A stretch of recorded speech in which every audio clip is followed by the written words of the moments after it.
Wanted, someone to go back in time and cover games news with us. This is not a joke. You'll get paid in exposure after we get back. We've only done this twice before. Journalism not guaranteed. The number is getting higher every time. Very clever. Soon we'll be in the double digits. I'm Tectonic Improv. This is Journalism Not Guaranteed, the only gaming news podcast that covers future, past, present, future not included. I'm Tectonic, as I just said, and these are my co-hosts. Null Toxicity, ya boy. I'm Tabby Nickel, and I'm sorry in advance. Advanced SP. Like the Game Boy, yes. Like the Game Boy. I don't think that came out this week, though. We don't have any Game Boy Advance news. Don't get your hopes up. I have a small anecdote to say about it that I lost it. I lost my Game Boy SP with a copy of Leaf Green and a shiny Bulbasaur when I was like 8 in an airport, and I'll never forgive myself. A lot of kids forgot their shit in airports. Yeah. That makes me glad I never went to one until like... Well, actually, I lost a T-shirt at a airport like 2 years ago, and I'm really pissed about that because I love that shirt. When I was in 6th grade, I actually found a copy of Pokemon Emerald in the gymnasium, and I was like, "Hey, cool, You would. Pokemon Emerald." That's very null core of you to just find a copy of Pokemon Emerald in the gymnasium. Isn't there like a video game that's like literally worth its weight in gold? Is it Pokemon Emerald? Because I know that game's expensive. Yeah, is it expensive? Like super expensive? Yeah, it's a Pokemon game. Okay, it's Emerald. Is it more than like $60? It might be. Heart Gold and Soul Silver are like over $100 for like a boxed copy. What the fuck? I know, it's crazy. Oh, for boxed. Okay, no, that's irrelevant. Yeah, boxed like Game Boy games are actually like kind of really hard to come by. Heart Gold and Soul Silver's DS, but yeah. CIB handheld game collectors, I'm sorry that you have that disease in your brain. I don't. It's for like Game Boy Advance, yeah, I agree, because like those fucking things were begging to be thrown away, and they were. The only same with Super Nintendo, and basically, jewel cases. I hate jewel cases, but at least they weren't cardboard. Big box PC game cases. Like I missed. Yeah, those are hype. Yeah, they're hype, but they also got thrown away. Yeah, I bought a Kingdom Hearts Chain of Memories Game Boy Advance box and manual for like $10 from someone. Nice. So now I have that. They're not that expensive. Yeah, surprisingly. Honestly, for a lot of them. Surprisingly. I mean, Pokemon. So what's good in the news today, boys? The news? Right, we're a gaming news podcast. Sometimes I forget. Silly me. I'll start with some news. Let's start with some cool news cuz Red Candle Games, the developers behind Detention and Devotion. If you don't know what Devotion is, it was this survival horror game that got like taken off Steam maybe like over a year ago, right? It's that game you heard about that got delisted off stores for making fun of Xi Jinping, the Prime Minister of China, I think, right? I thought that was Detention. No, Detention was the game before. Gotcha. Their first game. Devotion was the one that got taken off Steam. Gotcha. But they set up their own storefront after GOG announced that they were gonna sell it, and then like 2 minutes later we're like, actually Angry Gamers didn't want us to. You can buy it now, sort of.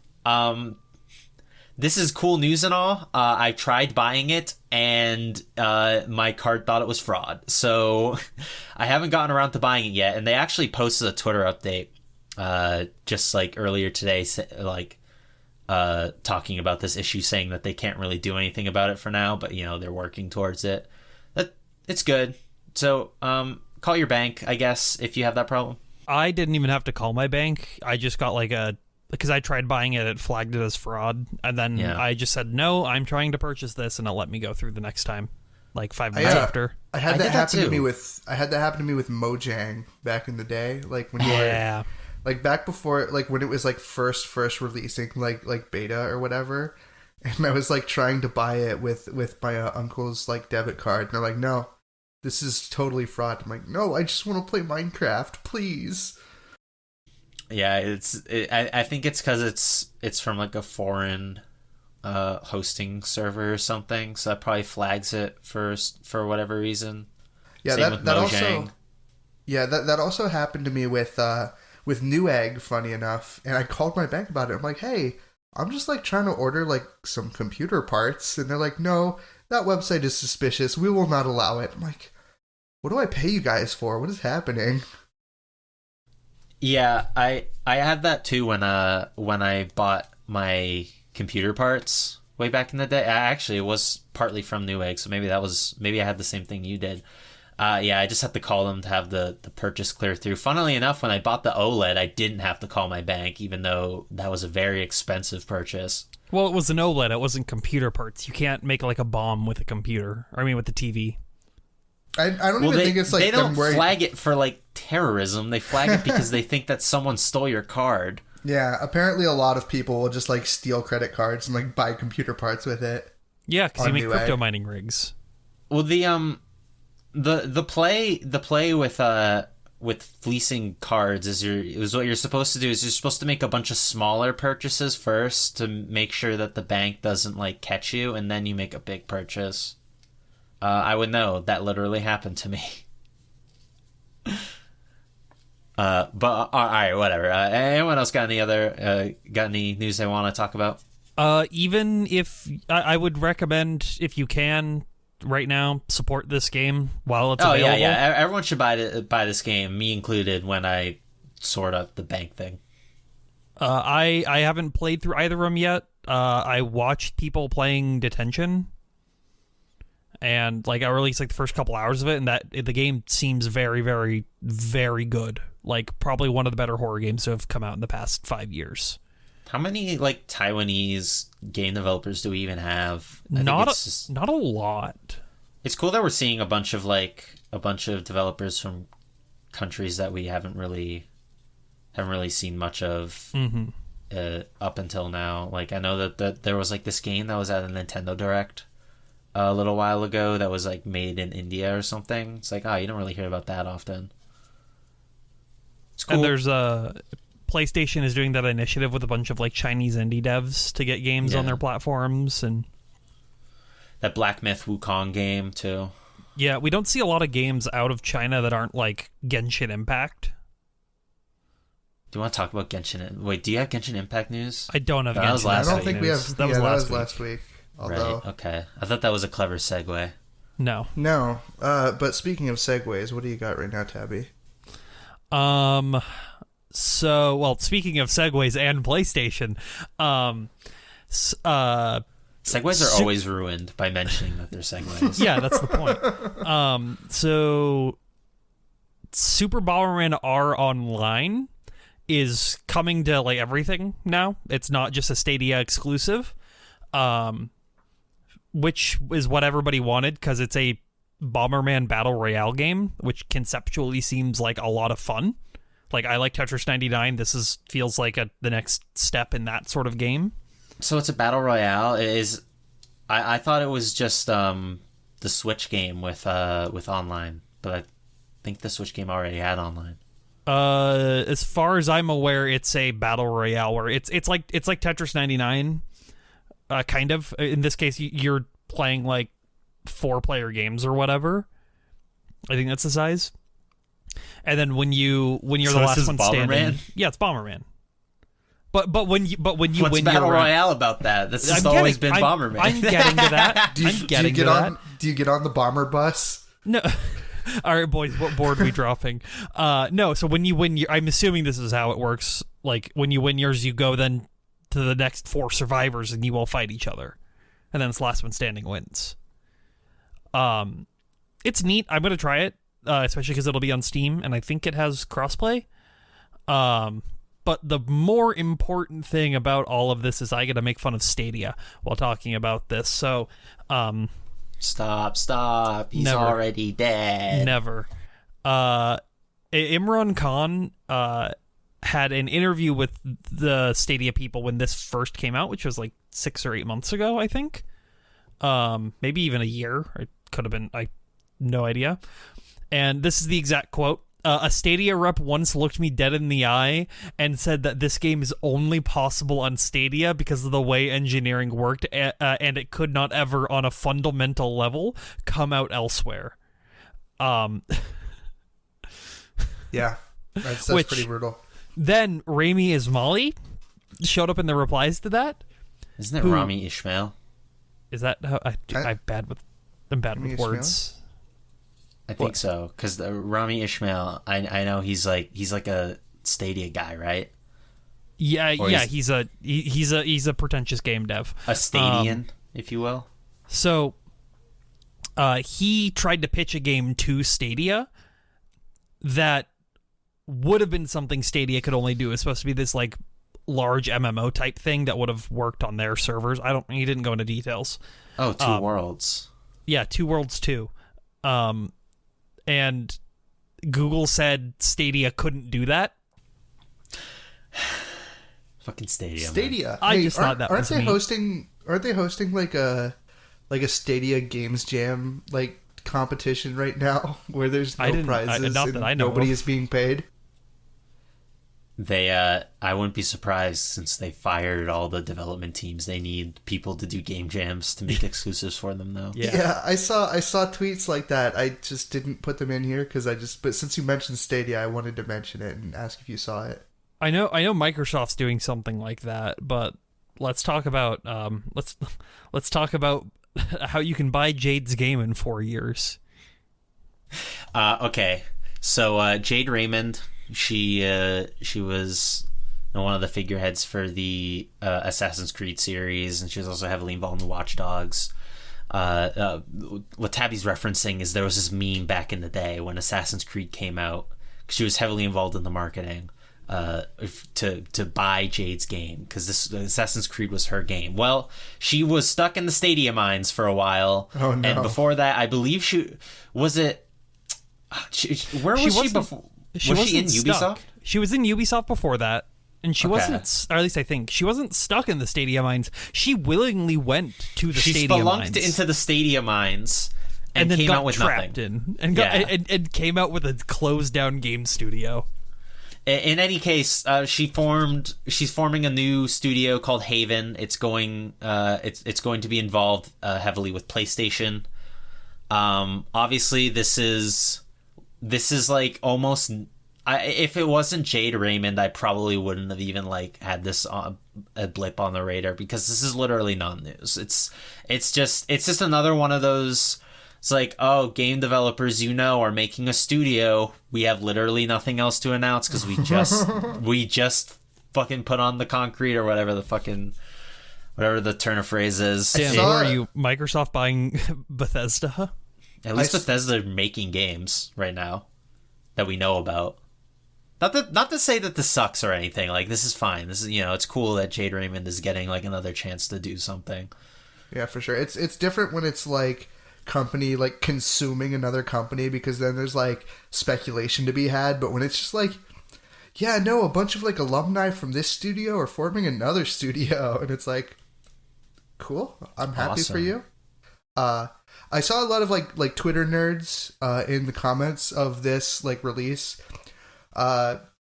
shitting on, I forget which journalist like tweeted about this, but they were like shitting on him for the headline, and they're like, why are you referring to her as the Stadia dev or as a Stadia dev? And I'm like, that's because she was one. What do you like? Shut up.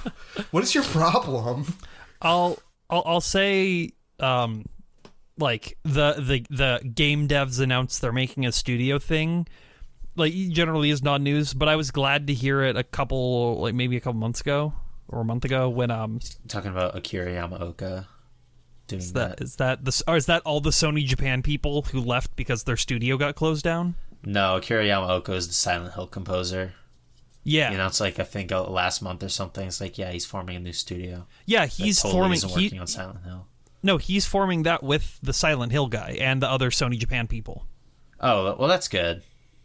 At least as far as I'm aware, that they're all like the Gravity Rush Silent Hill 1 guy, the I don't know the other people who are there just off the top of my head, but the 3 head guys from Sony Japan are leaving to make their own studio because Sony fucked them over.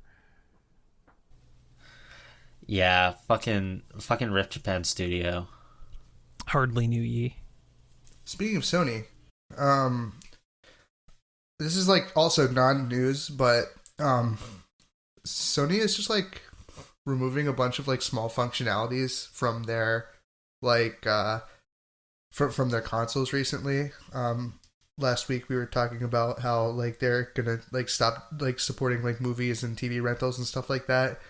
And this week they've also just removed or mentioned that they're going to remove the community tab from PS4, which I've never used this. I don't know anyone who was interested in the PlayStation 4 community tab, but it's interesting that they are like doing like house cleaning on their consoles. Tabby, you did not use the community tab. I did. I used it for Destiny rating because this was pre-Discord.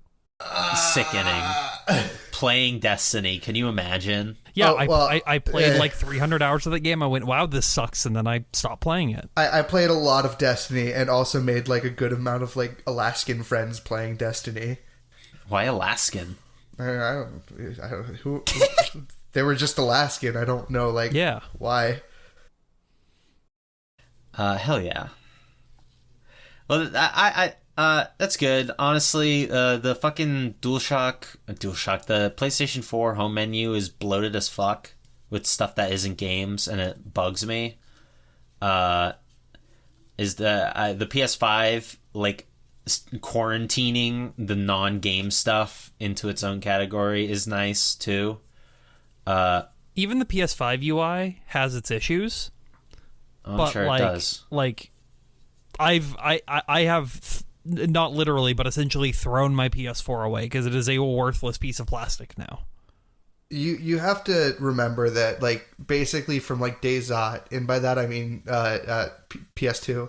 Like Sony has always been like the home media experience, so that's always been like part of their identity, and I don't think that's going to go away. Like half the reason we got a PS2 was because it was a DVD player. Yeah, no, they were geniuses. Half the reason I got a PS3 was because it was a Blu-ray player. Yeah, exactly. So Sony's got that Sony's got that niche very well established. And what's next? Red Ray? I was looking at it. The PS5 is still the cheapest 4K Blu-ray player that's like good quality. Is it like good? Yeah, from what I can tell, it's I think the Xbox X is the highest. I hear. But then I think like PS5 is like below it, but it's $500 or $600, whatever, instead of like $499. Actually, I would know. I just bought one.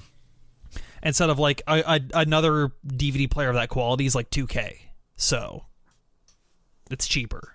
Damn! Tell me I'm playing 2K. NBA 2K, FIFA. We'll talk about FIFA news, Tabby.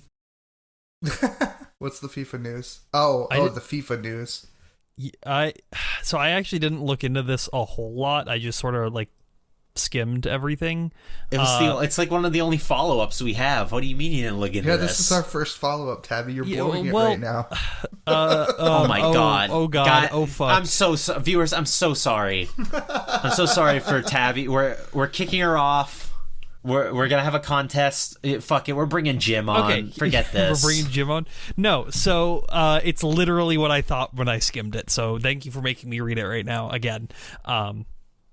It's EA is cracking down on the employees that were selling FIFA teams and stuff, and then also on the accounts that had bought the $1,000 JPEGs and are they're like fully banning those accounts. They're firing those employees. I think they might even be going into legal action against the people who were selling them, because it was technically like using company property and all that. Yeah, it's very funny. I'm gonna laugh when my friend who's really into FIFA tells me, man, all these FIFA YouTubers are really bad because their accounts got banned. Is this like that CS:GO Lotto shit, but instead of some third-party website, it's first party. First party. They just got the straight dope. Did we make that reference last time? I don't think we did. No. Surprisingly, No, we'll make it now. Though. Yeah.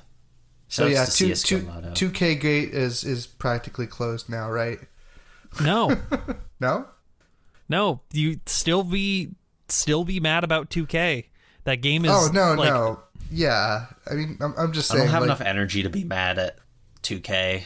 I mean, it's FIFA. It's not actually 2K, right? Isn't that only what they call the basketball games? Yeah, but it's.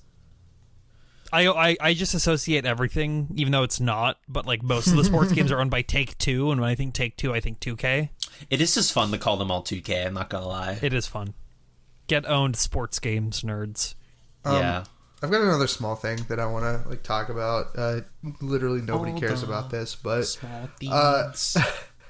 Blight Fairy Tale Episode 2 trailer came out, and that is a game made by one man with the studio being called NecoWorks. Yeah, they're like these tiny, like Final Fantasy VII-esque like vignette RPGs. They take like 3 hours to play through, and they're like nice and cute and whatever. Oh, I like this. The first game, I actually played it recently, and I was like, oh, this is nice for like a little This indie is a JRPG. thing. Yeah, for sure. You played this? And yeah, I played a little bit, but yeah, it was fun. And the second one is coming out in Q1 of 2021, which means it's coming out very soon. So if you're interested in a tiny, lighthearted Final Fantasy VII-esque JRPG that is developed by an indie studio, you could probably check that out. It's like 6 weeks. It's got to come out. Yeah. I'm into this. Kind of looks like the world of Final Fantasy games. Yeah, I was watching Noel play it, actually, and that's what it reminded me of. But the fact that's made by one guy is pretty cool. I know I can't help myself. Whenever I hear stuff like that, I'm like, well, shit, that just makes it good. Yeah, I mean, we support indies. Good. We support indies here, so. Mm-hmm. Yeah, but it's also kind of a shallow thought to just be like, oh, it's made by one guy. That means that he did everything. That means they are the best. They are the greatest. They can do no wrong. It gives it a sort of legendary status. I'm restraining myself right now. I'm just letting you know. Of the auteur. Everyone loves the story of the auteur. The man who can do everything. All right, we're getting it 3 episodes in a row, I think. Indie Game the movie. Exactly. That's why Indie Game the movie is so exciting. So we need to just do a commentary for that movie. Bet. Because you don't like that movie. Yeah, we'll run it on the page. Just no, kidding. I don't think you've seen it. I have not. And I like that movie. Maybe we can bring Gumshoe on, because I know he hates that movie. So yeah, friend of the show. We have all Gumshoe. Walks of life. But all right. Regardless, all right. I'm gonna take the wheel for a bit. I want to talk about. I want to talk about BioShock. What's new with BioShock? So, Shannon Woodward, the actress of Dina, right? That's her name from The Last of Us 2. She was on a podcast recently, and I don't know how big of a story this is, but like, it's funny at least. It's funny. I just want it to be clear that I'm not making fun of her. I'm not like trying to bully her or anything, but I do. Just this little anecdote is really funny to me personally. She was on a podcast talking about like the BioShock games or whatever, and she came up with this idea for a new BioShock game. So like how BioShock takes place under the sea, and how Infinite takes place in the sky. She was like, space would be dope. I love space in video games. I think that would be like, she was like, that would be an awesome location for a BioShock game. And all I want to say is, Dina, or Shannon, Miss Woodward, just play System Shock 2. Just play it. It's a great game. I think you'll like it. It's like BioShock but in space. That's all I have to say. You should also say that to Dalton Cooper, because he doesn't reference System Shock in the entire article. He does. Nope. Yeah, he doesn't, does he? He does not. I just read this, That's, and he even's like, yeah, space would be a good idea. Just play System Shock 2. Just want to say that I'm sourcing GameRant.com, which I don't want to call a rag, but I kind of just did, didn't I? Yeah. They'll never come on our podcast. It's okay. Just a funny little thing. Shannon Woodward, if you're interested, please come on the podcast. We can talk about System Shock 2 or whatever. We can talk about The Last of Us 2, I guess. Have any of us played The Last of Us 2? Tabby No. has. Oh. No. I just watched other people play it like 3 times. Maybe we shouldn't have someone on the podcast to talk about The Last of Us 2 then, because No, we should I see will. how long we can go without without her realizing we never played the game. So, That's the grift. Your character, it's very like, you know, Gay. woman. yeah, it's So like you play a woman in The we Last know- of Us yeah. 2. Great job, by the way. We know literally nothing about this. It's just like talking out our ass. What do you got, Tab? You got a lot of stuff, so I want to like get you in for a couple. I'll do some quick things. Scarlet Nexus releases June 25th. I think that's another God Eater game technically. I know this game. I think it's the new Bandai Namco Monster Hunter-esque game. Not Code Vein 2. Not Code Vein, but I think I'm like, because spoilers for Code Vein, it's actually a God Eater game. Yep. I think this is going to be the same thing. It seems very like, yeah, you would do that again. Well, I hope all you Bamco heads are excited for the next Code Vein, or God damn it, God Eater. Yeah, Code Vein, hit stamina action game. Stamina action game. God damn it. What else you got, Tabby? So, EA Play is coming to PC Game Pass as of today, I think, the 18th. Awesome. So if you have Game Pass if you have a Game Pass now, you can now play EA games for the same sub fee. I hear this is a good deal, Game Pass. I mean, realistically, yeah, it's a good deal. You don't own anything, so like it's gonna suck when the service either A, dies, or B, becomes $100 a month. That you'll just like be like, oh, I don't want it, and then you've lost out on those games. So like, it's definitely not a replacement for buying games. Like, yeah, they think it is. I was on board with the whole Game Pass idea, but I thought it was kind of like PlayStation Plus, where as long as you had the game downloaded, you could just play it forever. But No. but apparently you can't. That's No? games with gold. Right, yeah, but Game Pass has like a bazillion games. Game Pass does have a So bazillion games. that would be the appeal. Yeah. Welcome to this episode of Microsoft is terrible at naming things, and I've literally like talked to people who are like, yeah, I've bought like 10 years of Game Pass so that if they raise the price, I don't have to like worry about it. I'm like, Jesus Christ, man! Like, just buy the video game. They put it on sale for like pennies. So that's the thing is you could have bought the like 6-month long subscription cards or something that came with 6 months of Game Pass for free, and they stacked on top of each other. So people are like, well, I already have an Xbox. I'm going to keep having an Xbox for the next 3 years or whatever. I'm just going to buy all my years of Xbox Live now and then have Game Pass the entire time. Game Pass. It's a way to do it, and I think up until recently, because I don't know if it's still going on, because I pay the $15 a month, I get enough value out of it. You get it was like $1 a month or something, which is dirt cheap. But yeah, a lot of EA games are going to be on there, as well as new EA games. So this is definitely something for you FIFA players you can now save that $60 and buy it on loot boxes. Yeah. Or oh my god, that's what? Genius. I didn't even think of that until that is genius for EA to just put the FIFA games on there. Oh yeah, that's fucked up, right?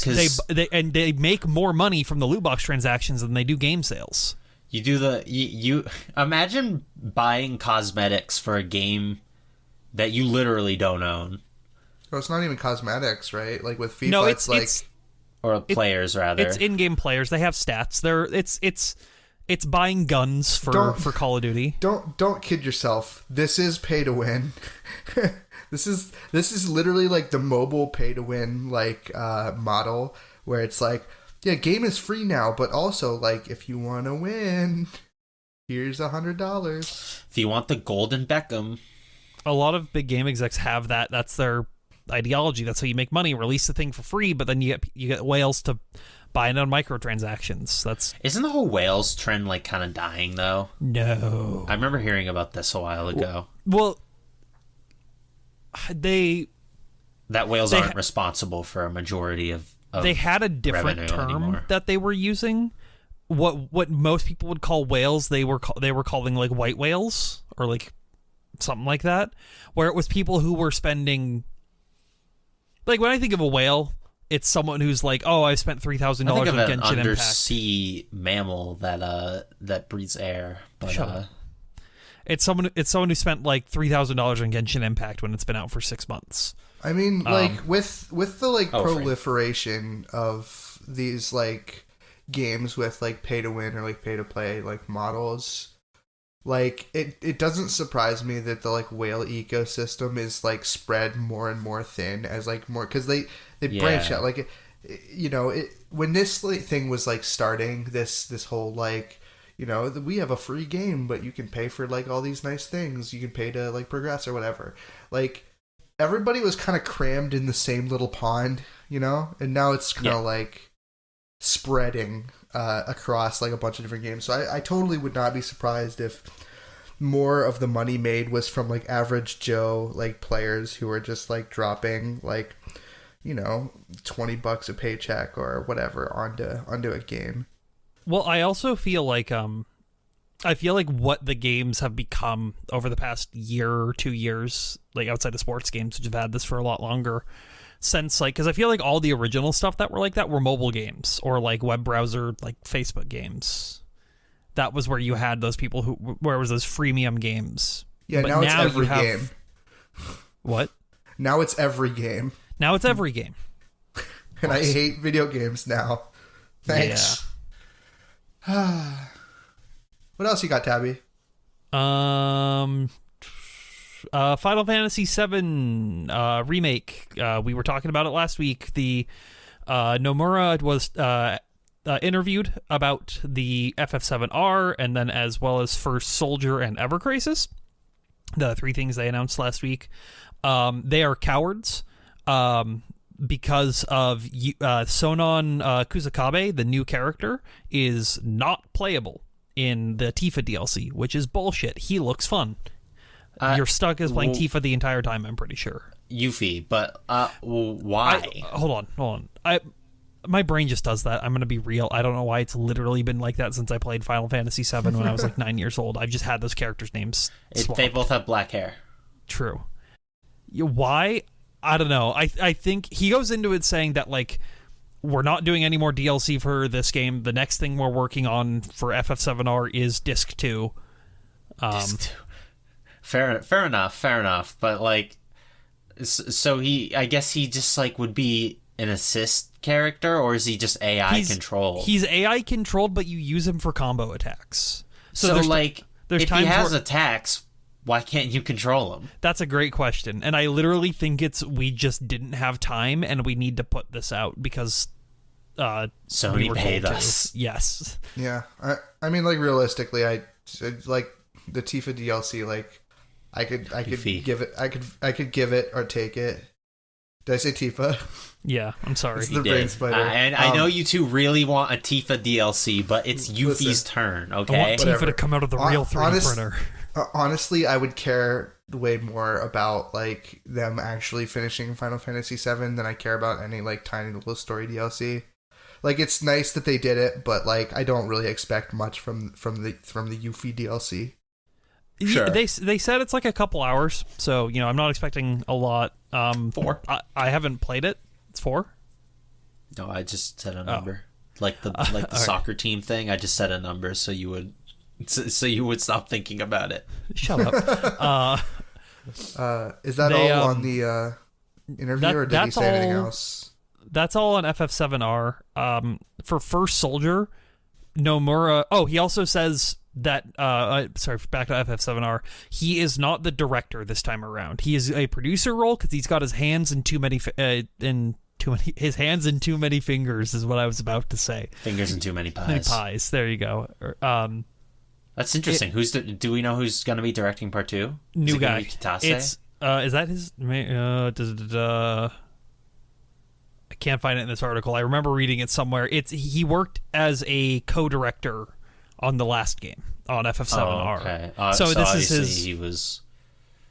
He knows the game. He knows the project team and all that. But this is his first time. Like he started out as like a weapons animator on FF12. Oh wow, FF12, huh? It's pretty old. Yes, it's very. So that's on that. First Soldier. Nomura just admits that we're making a battle royale because it's popular. Yeah, stuff we already knew. It does have a job system apparently. Don't know how that's really gonna work. And they're gonna be doing a beta for it. Ever Crisis is the thing I'm probably most excited for that they've been releasing. They said that they're looking into putting it onto consoles and Steam. And so it's that freemium model, right? Yeah, so it's going to be entirely free to play, but you get different weapons out of the loot boxes from it. It's tainted. It's a tainted game. It is tainted. However, just play the original Final Fantasy VII, but you can play through Spirits Within now in a video game. The Advent Children, not Spirits Within. You did this in the first episode too, I think. I will do it all the time. I'm just gonna be honest. I have brain worms. Speaking of Square Enix, there was a Squeenix conference today. What did they call it? Like Square Enix going forward 2021 or some shit. Tabby. We're gonna waste your time for 40 minutes. Square Enix presents. It was Square Enix presents Spring 2021. I'm begging and pleading, Tabby. Let's do this. Yeah, no, just kind of like go through like what happened. If you have anything to say, we say it. This was my like immediate brain thoughts while I was. So don't worry, we'll go quick. They showed off Outriders. I didn't actually know any of the lore of that game. I just knew it was a Schluter. Looks neat. It's by People Can Fly. They make good games. I'll play it. Yeah, I'll play it as well. Yeah, I won't. It's fair. Lara Croft. Who cares? Fortnite. She's in Fortnite.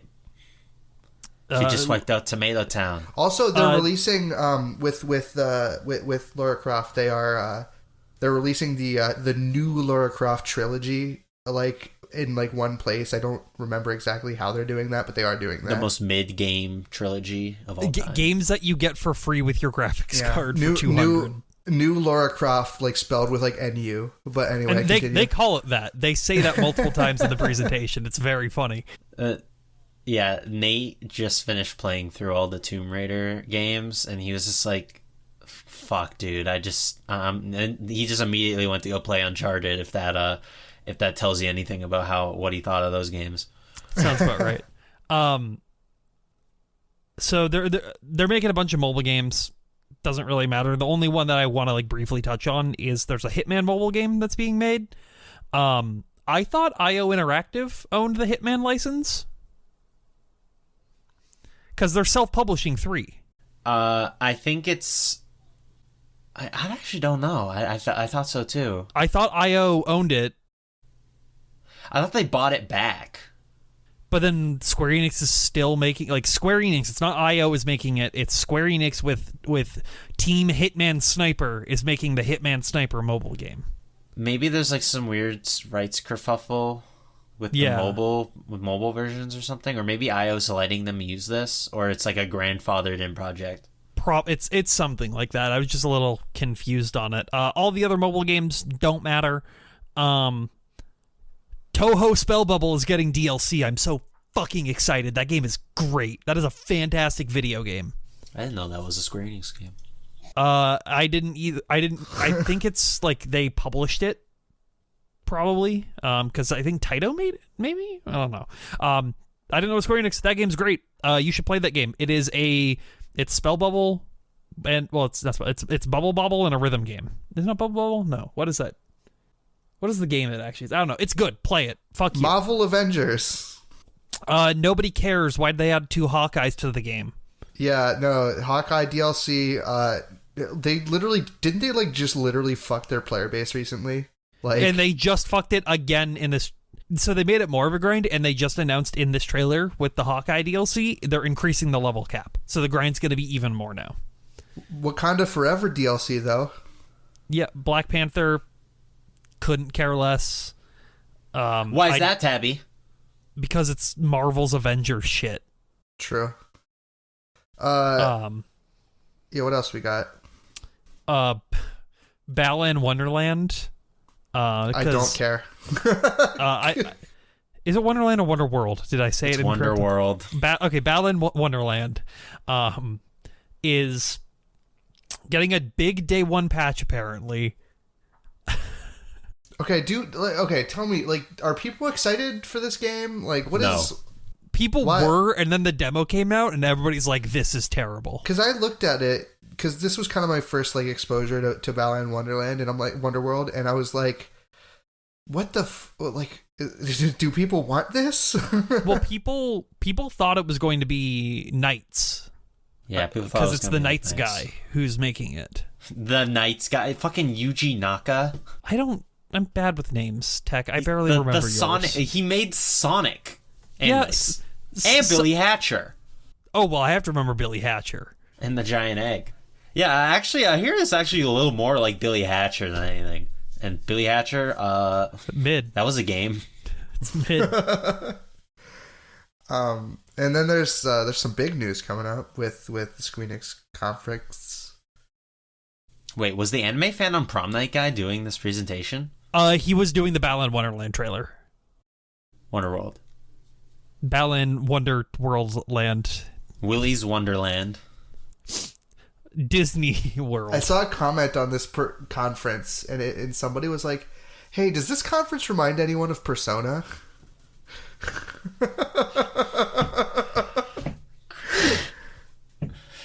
I'm getting some Boss Baby vibes from this conference. Life is Strange, The Power of Emotion. No, it's... I don't remember what the subtitle's actually called. What's it actually? It's like it's like The Color of Money, right? Well, no, it's called True Colors. Shut up. True Colors. There we go. The closer. core. It's a Life is Strange game. You already know what you're getting into. It's a teenage girl who has some alt tendencies, who lives in the Pacific Northwest, going through some life shit, but also has conspicuous superpowers. Except for the second one, which was about... We know what the second one was about. We don't need to talk about it. They were talked about the game, and some artist who I have no idea who it is was like, "Yeah, I'm doing the singing voice because the main character plays acoustic guitar." You don't know the names? Maybe I know them. I don't. Maybe it's, I don't know. But the biggest thing on this, which I didn't realize, is that it is being made by Deck 9. It's not being made by Don't Nod. What has Deck 9 done? Not a lot. But it's more importantly, it's not Don't Nod, which means that I think they're focusing more, because I was like, oh, Don't Nod's been putting out a lot. They did Tell Me Why, like last year. That was their like Life is Strange equivalent thing that they did, because that's all they make. But when they showed off Deck 9, I was which means there's potential that it fixes the issues that Don't Nod has had with the series previously. I also found it very funny that they only showed one licensed song in the video, and it was her playing Creep on acoustic guitar. I'm sure Radiohead loved that one. Yeah, because they got paid for it. is having an acoustic guitar in your video game like a gimmick? Can I Yes. call it that? Yes, you can absolutely call it a gimmick. It's not even just like a. It's not even like a game thing. It's a No, gimmick, it's just though. like your character It's kinda has Getting like, hot right now, though, right? Because that's something we know that's in Last of Us 2. yeah. acoustic guitar. Like, okay, so I think the only reason they included this is my journalism not guaranteed speculation segment. I think that they literally did that because they're like, so guys, I know the other Life is Strange games weren't mocapped, but ours is, and they're like, let's do some mocap stuff. Because they were like really focusing in. Yeah. Listen, okay, like in this trailer, there were like 4 different characters like winking at the camera, and I'm like, okay, they're like really excited to be able to do this. Yeah, it's whatever. It's Life is Strange. You're either gonna like the game or you're not. That's kind of just how these games go. You're either gonna hate the game or you're gonna love when Bro Team streams it. Oh, Yeah. yeah. She's an empath. I'm gonna. I need to play through Life is Strange 2 at some point. I've only played the first one. Yeah, It was all no. right. It was fine. I'll go through all of them with you won't. on my channel. Oh, maybe. Yeah, maybe, I'm down. maybe like a marathon type thing. Yeah, I'm down to do it all in a single day. Okay, Forspoken. Yeah, Project Athia. Project- Forspoken. They gave up a what name. a fucking terrible name. Okay, Project Forspoken. Athia, I think is a better name than Forspoken. Shout outs to Project Triangle Strategy Podcast. So, one thing, they showed off more game. We know nothing about it still besides dragons and movement. Yeah, no, but it like looks like cool though. Like it looks like the movement looks really fluid. The game looks fucking beautiful. Like It's the opposite of that game we were talking about from the Hyper Light Drifter guys. yeah, no, it looks where you're it looks moving very around good. fighting enemies, except there's like no hit stun, so it feels great. Also, the character just being like, "Is that a motherfucking dragon?" Yeah, that was kind of, it wasn't like a We very got a Suicide Squad? Yeah, very good. I liked it. It wasn't like pronounced when they said it, like how they did it. It sounded like a person just going, "Is that a fucking dragon?" Yeah. And I was like, "Oh, all right, that's a good way Guess it to is. Guess it is cast your fucking- do voice acting." This is a I video like the game. I like the character design. I saw some like screenshots that were like PR posted by the company who is working on this. Who is the company who's working on this, by the way? It's Crystal Dynamics, who is the FF15 guys. Great. Crystal Dynamics are the Tomb Raider guys. Are they? Yeah, they're making the Avengers game. It's Oh, I'm Crystal just- something. It's Crystal something. It's the FF15 team is making the game. Maybe Crystal Dynamics is working on it. Yeah. Maybe Crystal Dynamics is working on it because of the like dealing with the western half of of it, because it's an English person as the main character. Isn't it using the Crystal engine or something? Yeah, so they're probably, I don't know. Yeah, but anyway, I saw some PR screenshots that got posted after this, and like some of the like motion effects and shit like look really cool. Like, I'm very excited for this game as just a like, oh wow, cool colors thing. And so let me get this straight. Project Athia is Forspoken. Yes. We need to talk about naming games. So they also accidentally leaked some information in the original description of the trailer, where they call it Witch in all caps, which was the same name as the tech demo that Square Enix made for the Crystal engine, or the FF15 engine is what it ended up being. What was that? So back there's in, going like, to be some 2015? stuff that it used that. What was that? Was that 2015 or 2012? I Yeah. can't remember. 20, I think somewhere around then. It's entirely possible that it had something to do with that tech demo. Or it's entirely possible that that's just like held over from the Crystal Engine stuff anyway, and it was just like in their docs. So, you know, I wouldn't put too much I wouldn't put too much stock in that like little reveal, I guess. But it's something to think about. yeah, Buy it's all interesting. the stock. Buy all the stuff. No, Buy now. Pump no. it. Pump it. Pump it up. Pump up that witch stock. Yes, no. Honestly, I agree though, Tech. We need to talk about naming your games. I these like one name words, these like one word games that have like 5 syllables, and they're like just some word that doesn't really like actually It doesn't tell mean you what's anything going to on. me. It just doesn't. It doesn't fire any neurons or anything. Like avowed, forspoken, returnal, scorn. Scorn's a little different. The only game I'm just like thinking of every game that has that is Dishonored. I think is the only title that like works with what the game is. Yeah, that one's fine. I don't know, something about like my big 3 are Forspoken, Returnal, and Avowed. Those are like the big 3 that I'm just like, what is this? Those are the 3 new ones that we know nothing about any of those games. We know plenty about Returnal. Oh, sorry. Yeah, we know. Yeah. Well, no, this is as good a time as ever to talk about this. Returnal got like a new trailer. But wait, Tabby's not done with Square Enix. What? I'm not? Oh, never mind. It was just mobile games. Continue, though. I was gonna say, okay, so yeah, Returnal, it got a new story trailer. I have to say, like, every time something new comes out about Returnal, I'm like, man, Returnal's looking pretty fucking spicy right now.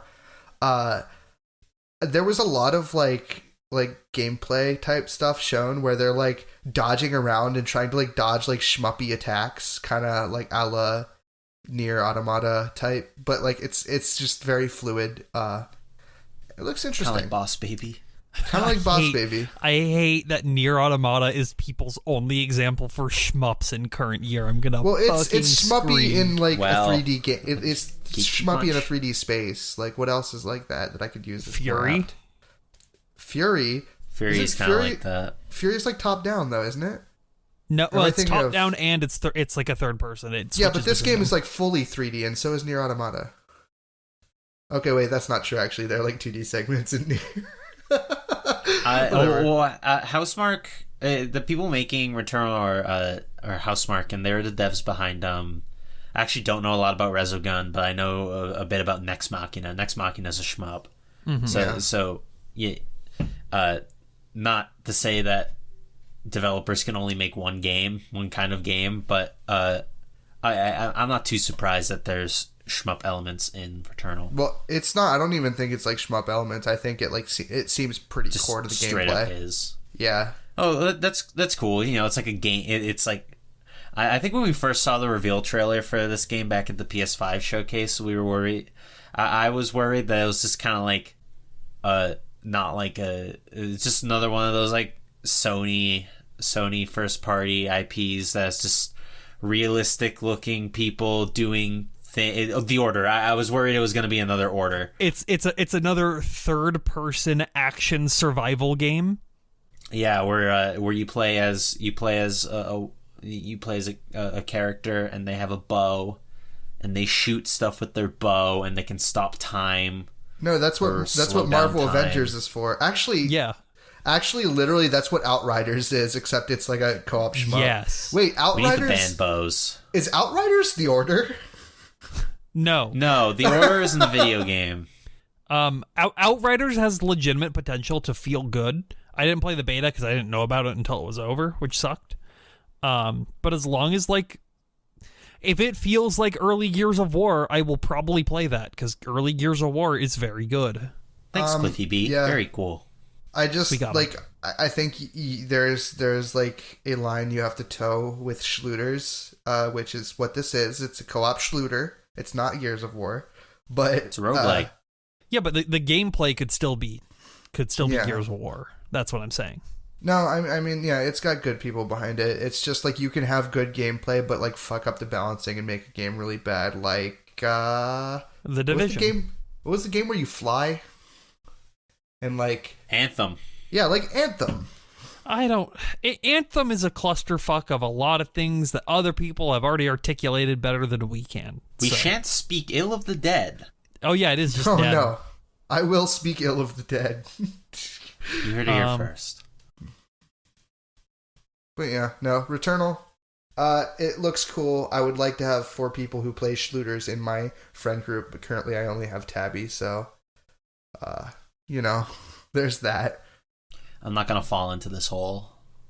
It's for the best. I have Fire Emblem games to play, thank you. Shut up. All right, what you got, Tech? We haven't heard from you in a little bit. Yeah, I actually don't have much left, but I'll go over the small one, and then I'll finish it off with the pretty big one. So El Shaddai, Ascension of the Metatron. This was a PS3 like action game, came out in like 2010 or something. It's getting a PC port in April. Have either of you played El Shaddai? Negative. Okay. I don't think so. Because I haven't either. However, I have seen the Matthew Matosis Meta Microvideos video where he starts off with footage of El Shaddai, and I'm watching him play this game, and I'm like, this game looks pretty fucking cool. And I looked it up, and now it's getting a PC port. Cool. I'm excited for your video on it on your channel, Tech. I'm not gonna make a video on it unless I really like it. But You heard it here first. Tectonic Improv is making a video on El Shaddai on tectonicimprov.com. Yep. We'll put it right next to the Lord of the Rings video.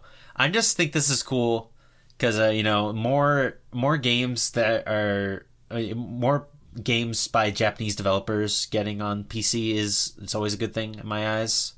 And I think this was a PS3 exclusive. Oh no, it was on 360 too. Okay, never mind. But still, getting a PC port, it's good, and I'm happy for it. And it's on Gamebryo. That's the 8th generation, right? Xbox, PS3. Seventh. Oh, 7th. I feel like 7th generation is like a fucking hole that games just get trapped in. It is. It's like nobody is interested in like taking those games and putting them elsewhere, and it's like, please, MGS4, 7th generation I miss you. has ruined a whole generation of games. Yes. Seventh generation was almost responsible for the second video game crash. Okay, that would have been cool though, because like for a collector, you can like buy a bunch of stuff, right? No, I think that was more the global recession than video games' fault. No, it's video games' fault. It's video games' fault. Yeah, no. Yeah, it was the fact that PS3 had no games that caused it to crash. It didn't cause like video games to crash. It caused the economy to crash. The 2008 housing bought crisis. the PS3s. They were flying off the shelves, and then they were just like, wait a minute, there are no games on this thing. And all of a sudden, banks started wanting their loans on their houses back. People couldn't afford them anymore because they bought PS3s. It was a disaster, and they couldn't even... Metal Gear Solid 4 wasn't out yet, so there was nothing to play. And then, like, Linkin Park wrote that song about it. It goes, like, one thing I don't know why, there's no games to buy. You said you wanted to say your big thing as well, Tech? Yeah, all right. So, Dark Alliance. Dark Alliance was... This is your big thing? Kinda, yeah. Not the other one that you still have? What... Oh yeah, I completely forgot about the GTA thing. We can get to that even later. I care more about Dark Alliance than GTA. I'm not gonna lie. I just thought the story was funny. What can I say? I like D&D. I'm into. I used to play a lot every Sunday before the thing happened and the world ended, and now I don't play anymore. What is Dark Alliance in this video game sense, not in the sense of the Forgotten Realms? So Dark Alliance is that game that we saw at the Game Awards, I believe, 2 years ago now. So the Game Awards before the last one, where it had that really, really funny trailer. Yeah, of Drizzt Do'Urden, like running in like the snowy field, but it's like tracking his head and nothing else. So it looked insanely funny. It was the funniest trailer ever. It's up there. It did not inspire a lot of confidence in the game, but it gave me a lot of yucks. We got a gameplay trailer for that. I just need to say that Game Awards, that one is cursed, because the same year that was revealed was the end stick for the final stinger, Vin Diesel's Fast and the Furious game. Yeah, that was bad. Was that the one that had the like weird like Gears of War head trailer as well, or was that something else? No, that was at E3, I thought. Oh, that was E3. That was Gears 5 at E3. Yeah, that was a weird trailer. These all blend together for me. That's cool. It's going to be really good for SEO if I drop my Baldur's Gate Dark Alliance video when this comes out. So I'm excited. It will be. It will. You should definitely get that working because it's coming out in June 22nd. So you got till June, the end of June at least. The I watched the gameplay trailer. It seems like it's one of those co-op like melee, like arena fighter kind of games. It's Vermintide. Yeah, sure. It's like Vermintide. I didn't think it looked that bad. I thought it looked kind of good. I didn't even see gameplay. I just saw it just looked like a cinematic trailer. I don't feel like I actually saw any gameplay. I should have linked. Game Informer did this like 20-minute preview that showed a lot more gameplay.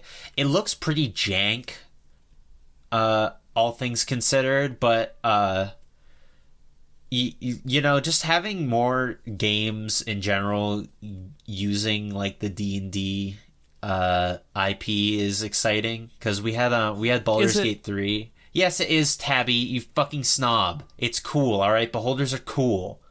We haven't had like any D&D games since like Neverwinter Nights. So them branching out and doing more stuff with, admittedly, yeah, Forgotten Realms is boring. No one really gives a fuck about Forgotten Realms. But you can play as Drizzt Do'Urden in Dark Alliance. And who doesn't want to play as Drizzt Do'Urden? I don't. I definitely want to play as Drizzt Do'Urden. There you go. Okay, He's do badass. we have anything else He uses here? twin scimitars. No, that's pretty much it. What are they called? Twinkle and something. I don't know. I don't care. I don't know their names. Is Drizzt a twink? Let's find out. He's too tall. He's a drow, so he's your dark-skinned tomboy GF. Tabby, how much more stuff do you have here? I only have the big thing that I'm going to be talking about for a while. Okay. Do you have anything else, Null, or do you want me to just go to the GTA stuff? Yeah. So, I'll go ahead and give my last two, I believe. Sure. Yeah. Yeah, so my last two here. Doom Ancient Gods Part 2. The trailer came out yesterday. The game got released today as of recording. I'm pretty sure the 18th. The game, I say. The second DLC for Doom Eternal. It looks pretty cool. I don't, like I said in the last time I talked about this, I don't really know much about Doom Eternal, but there was an interesting interview by Polygon with Hugo Martin, who is the director of Doom Eternal. And he mentioned that this DLC will be like the closing chapter of like the current like story arc that was started on Doom 2016. So what this means is going forward, we might not see more Doom guy, but we might have more games within the universe of Doom 2016 / Doom Eternal, which is like weird. I don't know. I can't guarantee it's their fault, but I'm going to blame Microsoft for this. It does seem weird. Like, so why not have like Doom guy be the guy you play as in a Doom game? I feel like he kind of is part of the experience, even though he's not a character. Yeah, no, it's interesting. I mean, they have like a good like grasp on like what makes Doom, so I don't doubt that they could make something without Doom guy. And I'm not even saying that like it might not be Doom guy. I'm just saying like this chapter of like this story, like from 2016 all the way up to this second DLC is like, it is like, that is the completed story. But he mentions that they want to do more stuff with this setting specifically. They were talking about like how like you have like different like renditions of like, Batman like in cinematic like in a cinematic sense. Oh, okay. And like this like arc, it would be like, I don't know, you have like Batman Arkham, what is it called? The one with where he gets back broken, he goes to prison, fights Bane. The Dark Knights, like the Dark Knight trilogy? trilogy? Like the Dark Knight trilogy. It would be like, okay, the Dark Knight trilogy is over, but like we're gonna make more movies in this like setting, even though the story is like done. Hey, Zack Snyder, come on in. Yeah, hey, Zack Snyder. It's funny. He actually said Like, this is a quote of his. It's like, it's as if Sam Raimi was given a Transformers budget to go and make a sequel to The Evil Dead. That's what Doom feels like to us. So, yeah. I don't. Was he high? Like, I get, you know. Okay. I get it's a game being like, we want to. The person who interviewed him even writes in the article, Martin sounded almost drunk with possibilities during our call. Maybe he was drunk with a little more than possibilities. He was really feeling himself. Yeah. Like, here's the thing. The Doom setting as a whole is not interesting. What is it? Yeah, like it is hell. Earth, heaven, and hell. Those are the three, and Mars. Those are your 3 or 4 locations. Yeah, but Doom Guy has a Thor hammer now. The setting is just, we're going to, like, there's hell on Earth, or there's hell on whatever planet we're on. You need to fight God and Satan, or the icon of sin. Maybe they just want to make a Samuel Hayden game. We have that. It's called Ultra Kill. Touche. I just don't see a reason why you would need to remove, like, there hasn't been a Doom game that Doom Guy isn't the protagonist of. Even Doom 3, and Doom 4, which are very not like traditional Doom, it's still Doom Guy is the protagonist. Yeah, and I mean, I don't know, because here's another thing that he said in it is, like, could we tell a story about, like, when Doomslayer first came to the place with the Sentinels, almost like a more medieval setting, a fantasy setting. He's like, I think as you play the DLC too, you'll see lots of hints of what we could do moving forward, maybe even in the future. Again, our hero is somewhat timeless. I mean, literally, he's immortal, so we could tell all kinds of stories. So it's like, you know, I don't know. It's very, like, we're going forward with something, but we don't know what yet. We literally have no idea. That's very Microsoft of them. Yeah. Yeah, wow, I can't... I'm very excited to see, like, Doom Guy bakes cookies in hell, a cinematic masterpiece. Cooking Mama? I'm just thinking of the Mick Gordon soundtrack for Doom Cooking Mama. Actually, no, not Mick Gordon anymore. I don't remember the other guy who's on it. But Andrew Hushholt is doing the music. He makes fantastic music. He did the soundtrack for Dusk. Yep. He's a lot of those New Blood Retro, or a lot of the boomer shooters that are like those revival ones, he's been doing the music for. He's been helping with the music, and his music is very, very good. He did the main theme of Quake Champions, which is good. It's the best part of that game. Yeah, that's a fucking Quake He's a very, very talented, and Mick Gordon's hubris is now going to allow him to succeed, and I'm very happy about that. Yeah, I mean, Andrew Holstadt's been, you know, he's been active for a lot longer than I thought he was. I thought he just kind of, like, blew up with Dusk, and I guess he kind of did, but he worked on, like, the fucking 2013 Rise of the Triad remake, so... Yeah. It's not, he hasn't been a big name, because I think Dusk was when he blew up, because Dusk is huge. But I figured that was also, like, one of his first things, but it definitely wasn't. In other news, the Activision Blizzard, the Blizzy boys, so they were doing some layoffs. Apparently they had, like, announced that they were laying off like 50 people, but it seems like it's more like 2% of the total staff in the esports / live events department, which is more like 190 people. So they've laid them off, and they've given them a severance package, which is 90 days of severance, which is, like, kind of shitty for Blizzard Activision. They're a very big company. They definitely could have given more on that. A year of health benefits, which is pretty all right. And that's nice, at least. They also gave every single person that was laid off a $200 Battle.net gift card. Fuck you, Blizzard. This sucks. This sucks, but the severance itself, you know, divorced from the Battle.net gift card, isn't terrible. but the Battle.net gift card makes it really funny. Yeah. Also, Bobby Kotick got a bonus. So, this is fucked. I'm talking to you, Acta Blizzard, right now.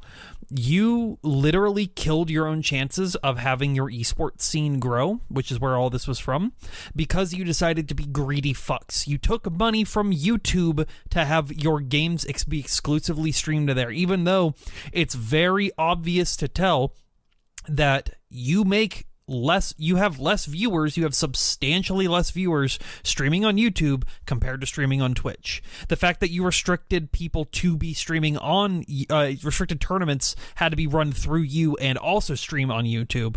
Your Call of Duty Pro League is not exciting because you're making terrible balance changes. Like, you're just fucking up constantly on your esports side of things, and you could have just not done that. You could have just not done that by going, we'll go with the safe option, and you would have potentially made even more money. But you were being greedy. So fuck you.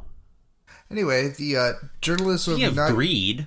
The journalism not guaranteed tweet of the week is a response to this by Jerome TG, and it is, why is everyone shitting on the gift cards? Yeah, it sucks they were laid off, but you expect them as gamers not to play COD, StarCraft, Warcraft, Overwatch, Diablo, etc. games again? You think it's satire? I think it's satire. He's getting ratioed. Good. Some of those people were using, like, because Acta Blizzard did offer discounts on WoW subscriptions, or even maybe free if you worked for the company. So, for some people, I think you just got WoW for free, right? I remember hearing about this. I know if you did, if you were a GM or you were on the WoW team, but I don't know about if you were just like on their esports team. And so you're telling me if I'm up the Activision Blizzard floors, I don't get WoW for free? I mean, if you take a computer and run, you might, but it's technically the computer. All right, so I'm just gonna move on.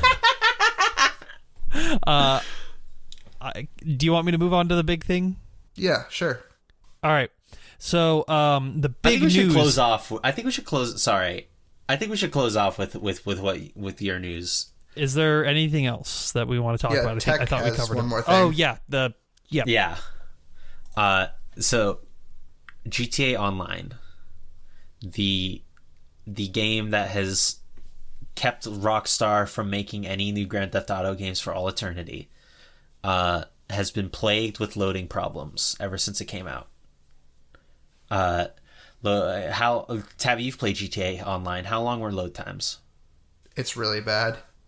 So apparently I played about 100 hours of that game on my PS4. I'm going to say about 50 to 60 hours were playtime. It's it's a majority of your gameplay experience. Yeah. That bad. It's like egregious how bad it is. Well, bad no longer, or at least not as bad. Someone, I need to find this guy's name. Toaster CX, or Toast, had found a way to fix the load times by up to 70%. Like, this is all working and everything. He uploaded it as like a proof of concept or something, and Rockstar contacted him and pretty much asked him, like, can we please, God, use this? And he was like, of course.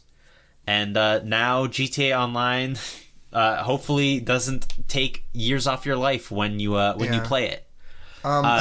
Worth mentioning. Oh yeah. Oh, sorry. What did you guys want to say? Oh, I just wanted to go into the tech details on it a little bit because it's hilarious how incompetent Rockstar is.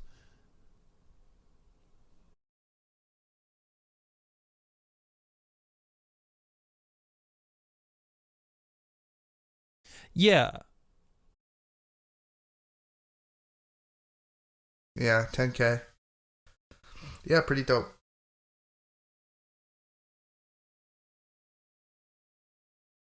That's high.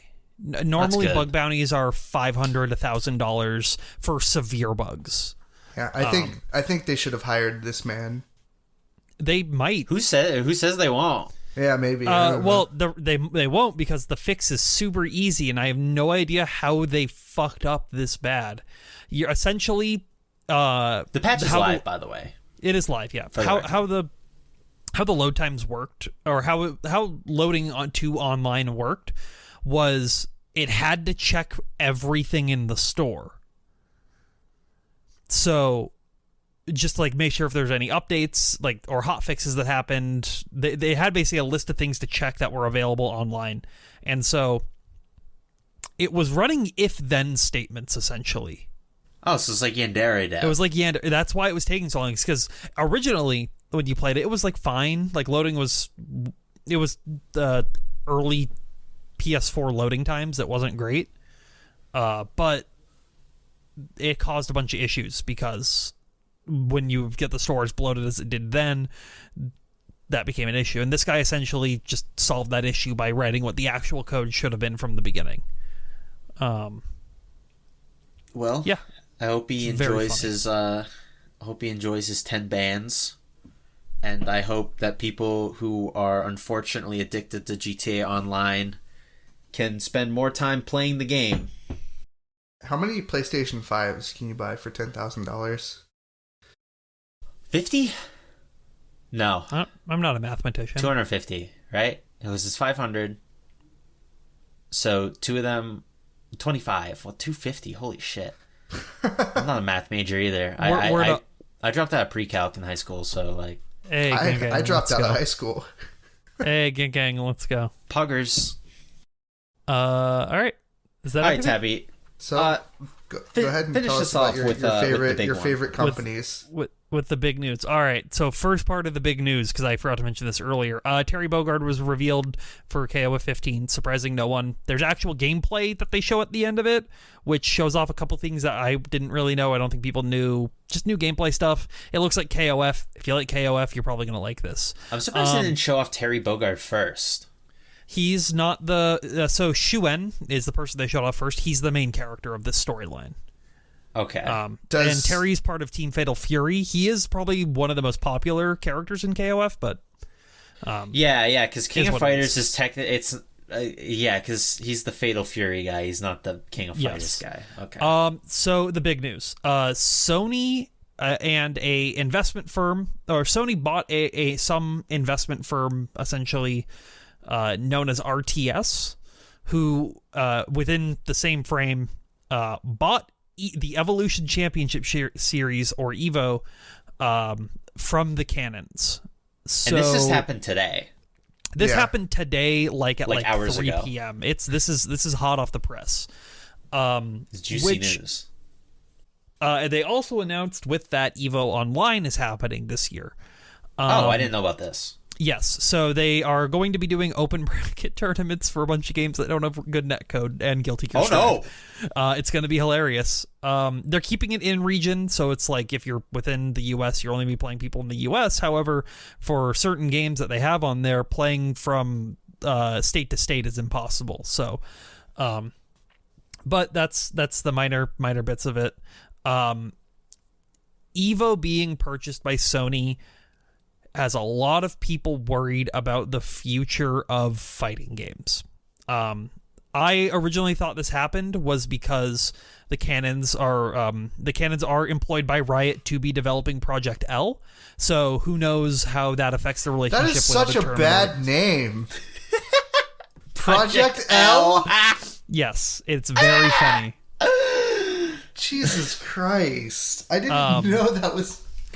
Yeah, it's very funny. Which Project L is the League of Legends fighting game that's being developed by the reviews Cannons write themselves. the Rising Thunder team, and other fighting game players are developers on it, which is I have trust in it. Rising Thunder, that's that fighting game that everyone swears was good, but still died, right? No, it died because Riot bought it. Oh. That's why it died, is because Riot bought it and said, we want this to be the League of Legends game. So, well, that was the Cannon brothers were like working on that, right? Yeah, it was their dev team. Yeah, they were like heavily involved in like GGPO and whatnot. Yes, they invented rollback netcode. Yeah. So, all right, the Cannon brothers are not related to Mr. Wizard, right? No, but they let him be a pedophile for years, so they allowed him. Canons. Yeah, because they knew about it. They clearly knew about it. Yeah, I know about the culture. I just they allowed him to be a pedophile. It's just like they saw him in the hot tub taking pictures. I'm going to be real. If I found out one of my friends was a pedophile, I would beat the shit out of them. Well, that's not fucking okay. No. But fighting game players are notoriously grimy. Yeah, but I don't want to talk about that. I want to talk about weird corporate stuff and what people are worried and why you can calm your worries about a lot of things. People were worried, oh no, is this only going to mean that we're only going to be able to play tournament or fighting games on PS5s or when they eventually come back? And maybe for EVO, because it's the big corporate esports event, which it has been forever. This isn't a new thing. It's been corporate since like 2012. When I went there in 2017, I'm like, wow, this doesn't have the same feel as like I thought it would, because it's very sterile. Because there's a lot of money behind it and a lot of money out of it Didn't as well. spend enough time in the casino. Are you allowed to say that? Aren't you like under NDA? What? You said, was that the thing you got invited to play? No, I can't talk about that. Okay, no, I never cannot mind. talk about that. You got invited to play something? Back on track. Yes, that might mean that the case is we're only going to be using Sony consoles for games in the future. We were already doing that. Yeah, weren't they already just using PS4s? Since Super Street Fighter 4, you were using PS3s. Like, people have just been using Sony consoles because it's just how it's been. Yeah. Like, so there's no, like, if you're worried about that, like, there is worry of like, okay, well, what about games that aren't on those systems? Things like Smash Bros. Is the big thing. Like, is Smash going to be allowed? And we don't know. It's currently not available for the online event because it is Smash Ultimate netcode, and if you try to run a Slippy event, you are going to get DMCA'd and C&D'd and BBQ'd by Nintendo. I would not be surprised if Evo just like used this as like it like if they were just like they just stopped doing Smash and like they want themselves. Nothing to do with Smash. They really didn't want Smash to be part of it, even when it was like big and a part of it. Yeah, it's whatever though. Like, if it happens, people will blame Sony, though. People will blame Sony for it. And I think that's reasonable to blame is Sony. Yeah, for but like decision. Smash players don't have money. Like, they don't care about them. Well, nobody has money, realistically. Like, we're not. It's not that you're. It's okay. I need a now side tangent. I'm sorry. The whole FGC is poor shit. That's not true. It's expensive to be a regular competing fighting game player. And sure, the joke is you might be bored because you spend all your money on going to events and stuff, but like you still have to work to earn that shit. It's not mega poverty. There's just a romantic like vision of the grassroots FGC guy who scrounges up his pocket change to pay for venue fee. And then wins just enough in bracket. He gets like 5th or something to pay for Denny's. That hasn't been true since Street Fighter 4. Yeah, like we are coming up on over 10 years since that was the thing. Like it's a bad meme. Yeah, like how Smash Bros. Players need the shower. It's a bad. I need to talk about this. Like I said, it's a lot. Markman, who is the business analyst or business developer for Evo, came out and said, "We are still looking at playing games on every system because that's what the FGC is about. It's just play the games where it's available." I still don't know how much I believe that because we're on day one. People had worries of, is this going to hurt other tournaments? And the answer is yes and no. A lot of people, Evo is the only event that they fly out internationally for. So for some games, that might be your only chance to play against people from out of the country. Which is kind of shitty if you want to go to Evo. Like, for example, when Eunice was at Evo back in 2019, that was a lot of JP players who played that game's first times coming over to America for a fighting game tournament. Some have gone to others. I think that will hurt some people, and it will hurt some tournaments in the sense of, well, I can only afford to go to one, and Evo's where all those pro players are going to be. This is mostly for Street Fighter and Tekken players. And so they're going to be going to other larger tournaments less. Yes, Tectonic? Why would Sony buying Evo restrict specific fighting games like Eunice or games? It wouldn't restrict something like Eunice, but it would restrict, in the sense of this online tournament that they're doing. What if they don't have Killer Instinct like they were originally planning on doing last year? That's a Microsoft game. Oh. Because a lot of Japanese games have bad netcode? Is that what you're saying? Because almost every Japanese game has bad netcode. Rollback netcode is not a popular thing in fighting games right now. Like, popular implemented. Everybody's demanding it. The things like Them's Fighting Herds, which was originally going to be at EVO Online, I don't think that has a console port. That's just a PC release. Stuff like that. Now, the online Tekken tournament that's happening for EVO is being played on PC. It's not being played on PS4, so that shows, at least this time around, they're not going to be doing stuff like that. However, we'll see in the future. Yeah, this is like a thing that will probably take like a while to see the ramifications of, or consequences, rather. I think we'll see it in the first in-person EVO that happens after this. Which, after the pandemic, which is really dependent on what they do for cash prizes, because pop bonuses for events like EVO have been very small from developer staff. I mean, they've been great. I think Capcom gave like 20,000 one year, which is huge for just, we want to run an event here. Capcom gives a 20k pop bonus to it. That's good for the people Nintendo gives a controller. Who gives a controller. I think like Dragon Ball gave a couple thousand. Mortal Kombat always gives some money, and they have their like. It's all good, but does this mean your base level price pools are going to increase? Are they going to try to pull Max Esports onto this? And the answer is probably yeah. Yeah, I don't see, like, they specifically, like, when talking about like why they were doing this, it's like we see a lot of like monetization like possibilities specifically within the fighting game community, especially because they like do like fervently spend money on these things. So I would not be surprised if Sony, squeezed the proverbial rock for every bit of juice it's got, Yeah, oh no, they're going to try and squeeze people's money out of this. I guarantee that 100%. Like any company would. Like, yeah, Sony's a big megacorp. That's just going to happen.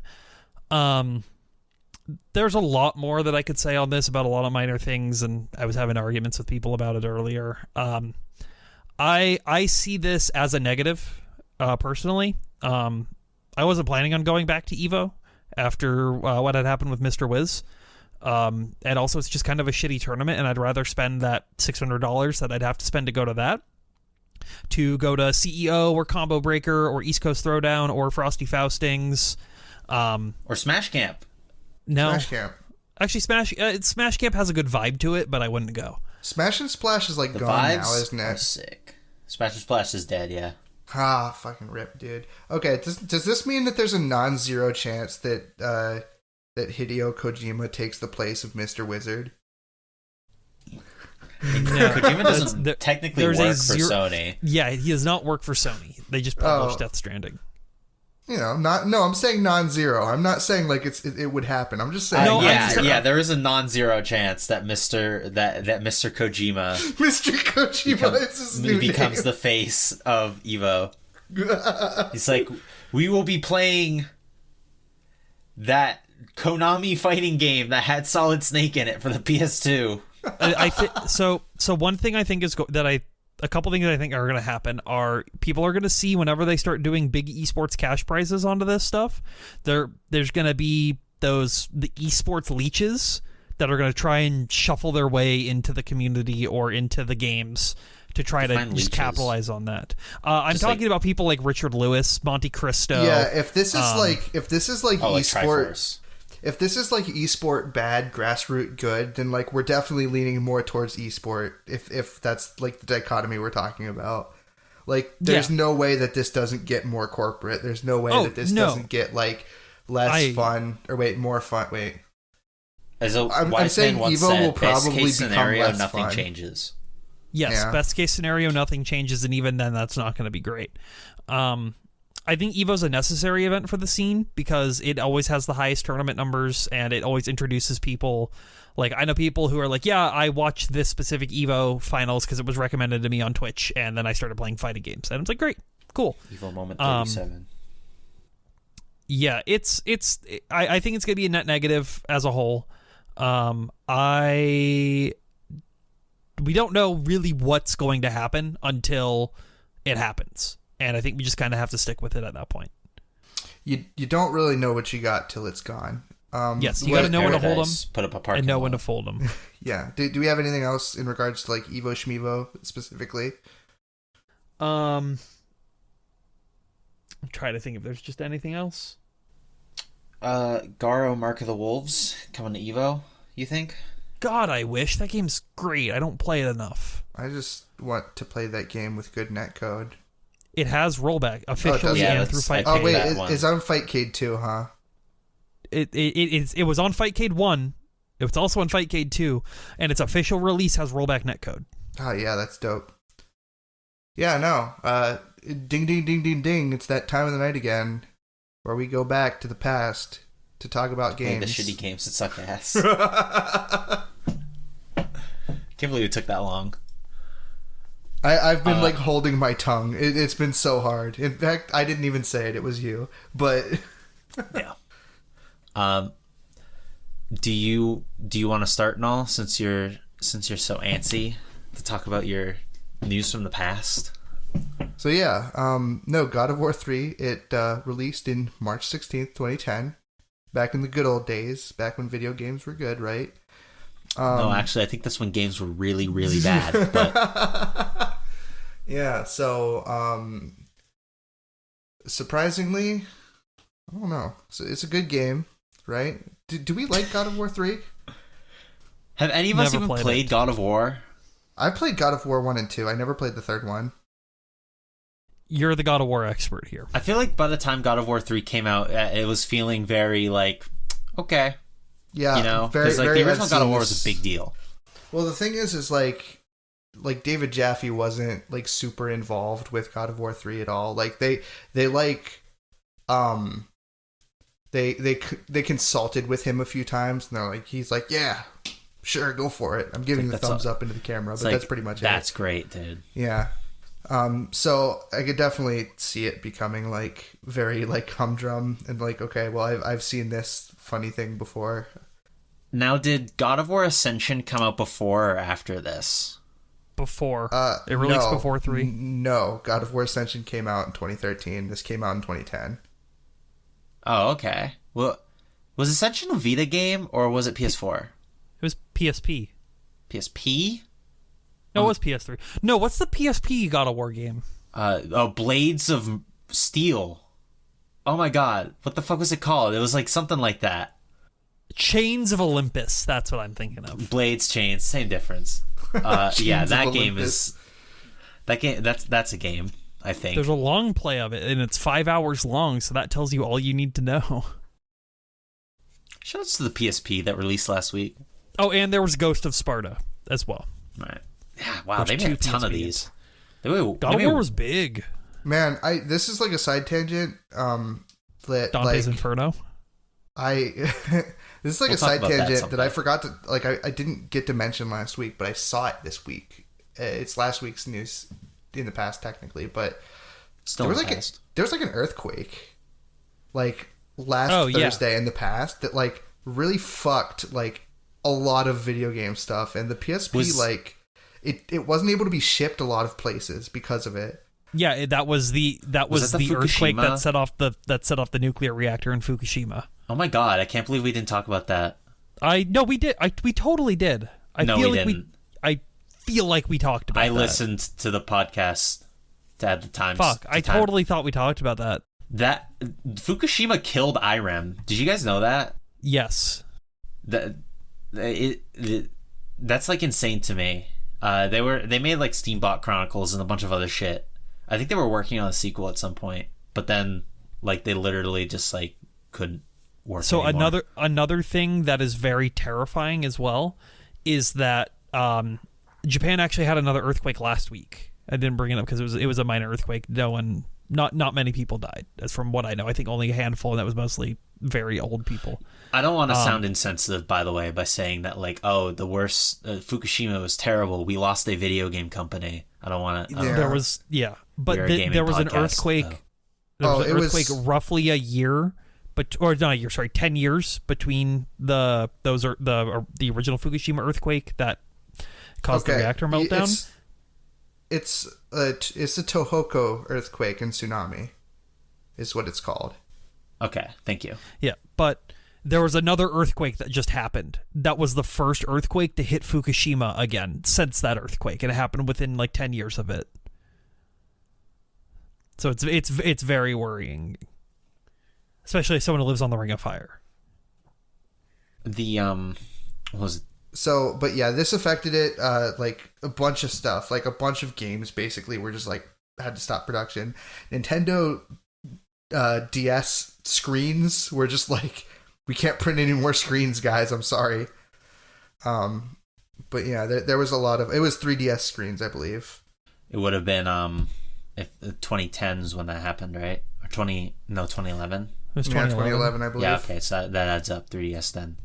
Yeah. I remember... Yeah, we totally didn't get to mention this last week, and that was like a thing that happened. Like literally last Thursday, it would have been the day. It would have been the anniversary of that event. Yeah, I thought we talked about that. That's my bad. I would have brought it up. I remember hearing about an interview that I believe Sojima of of the Persona team said that the original concept for Persona 5 was going to involve like a globe-trotting adventure, but because of the earthquake, they wanted to focus more on Japan. So like no pun intended, this earthquake had a huge ripple effect for all sorts of games, even ones that came out like almost 5 years after the fact. So that's crazy. Yeah. Yeah.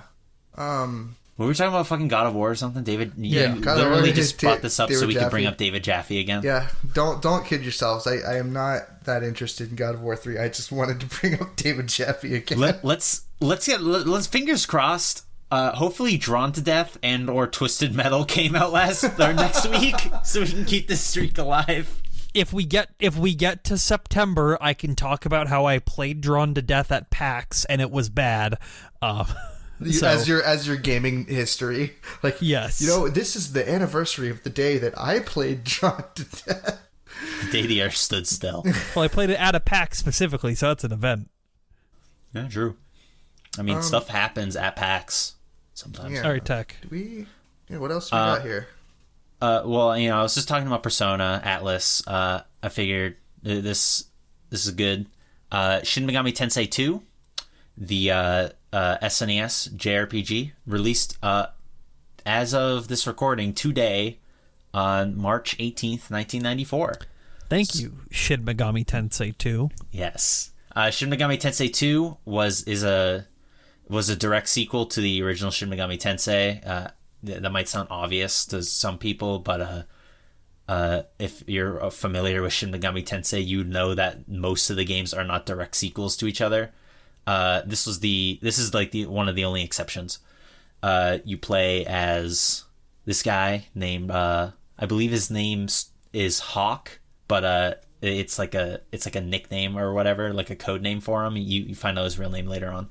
But he's a hacker. I think he's like a gladiator kind of guy, because he is in there because all the Shin Megami Tensei and Tensei 2 are based off the Mega 10 or Megami, not Mega 10, Jesus, the Megami Tensei books, which is Digital Devil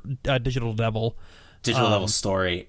Well, no, they're not technically based off the books, because because there were two game. You're thinking of the NES ones, just Megami Tensei. Well, so because I just started playing SMT1 and I've been playing the first hour for months now. Yeah, same.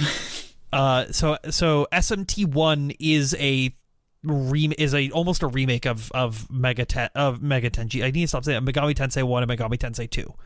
Not really. It is, but it isn't. It's like it's a soft sequel reboot. It's a soft C-boot.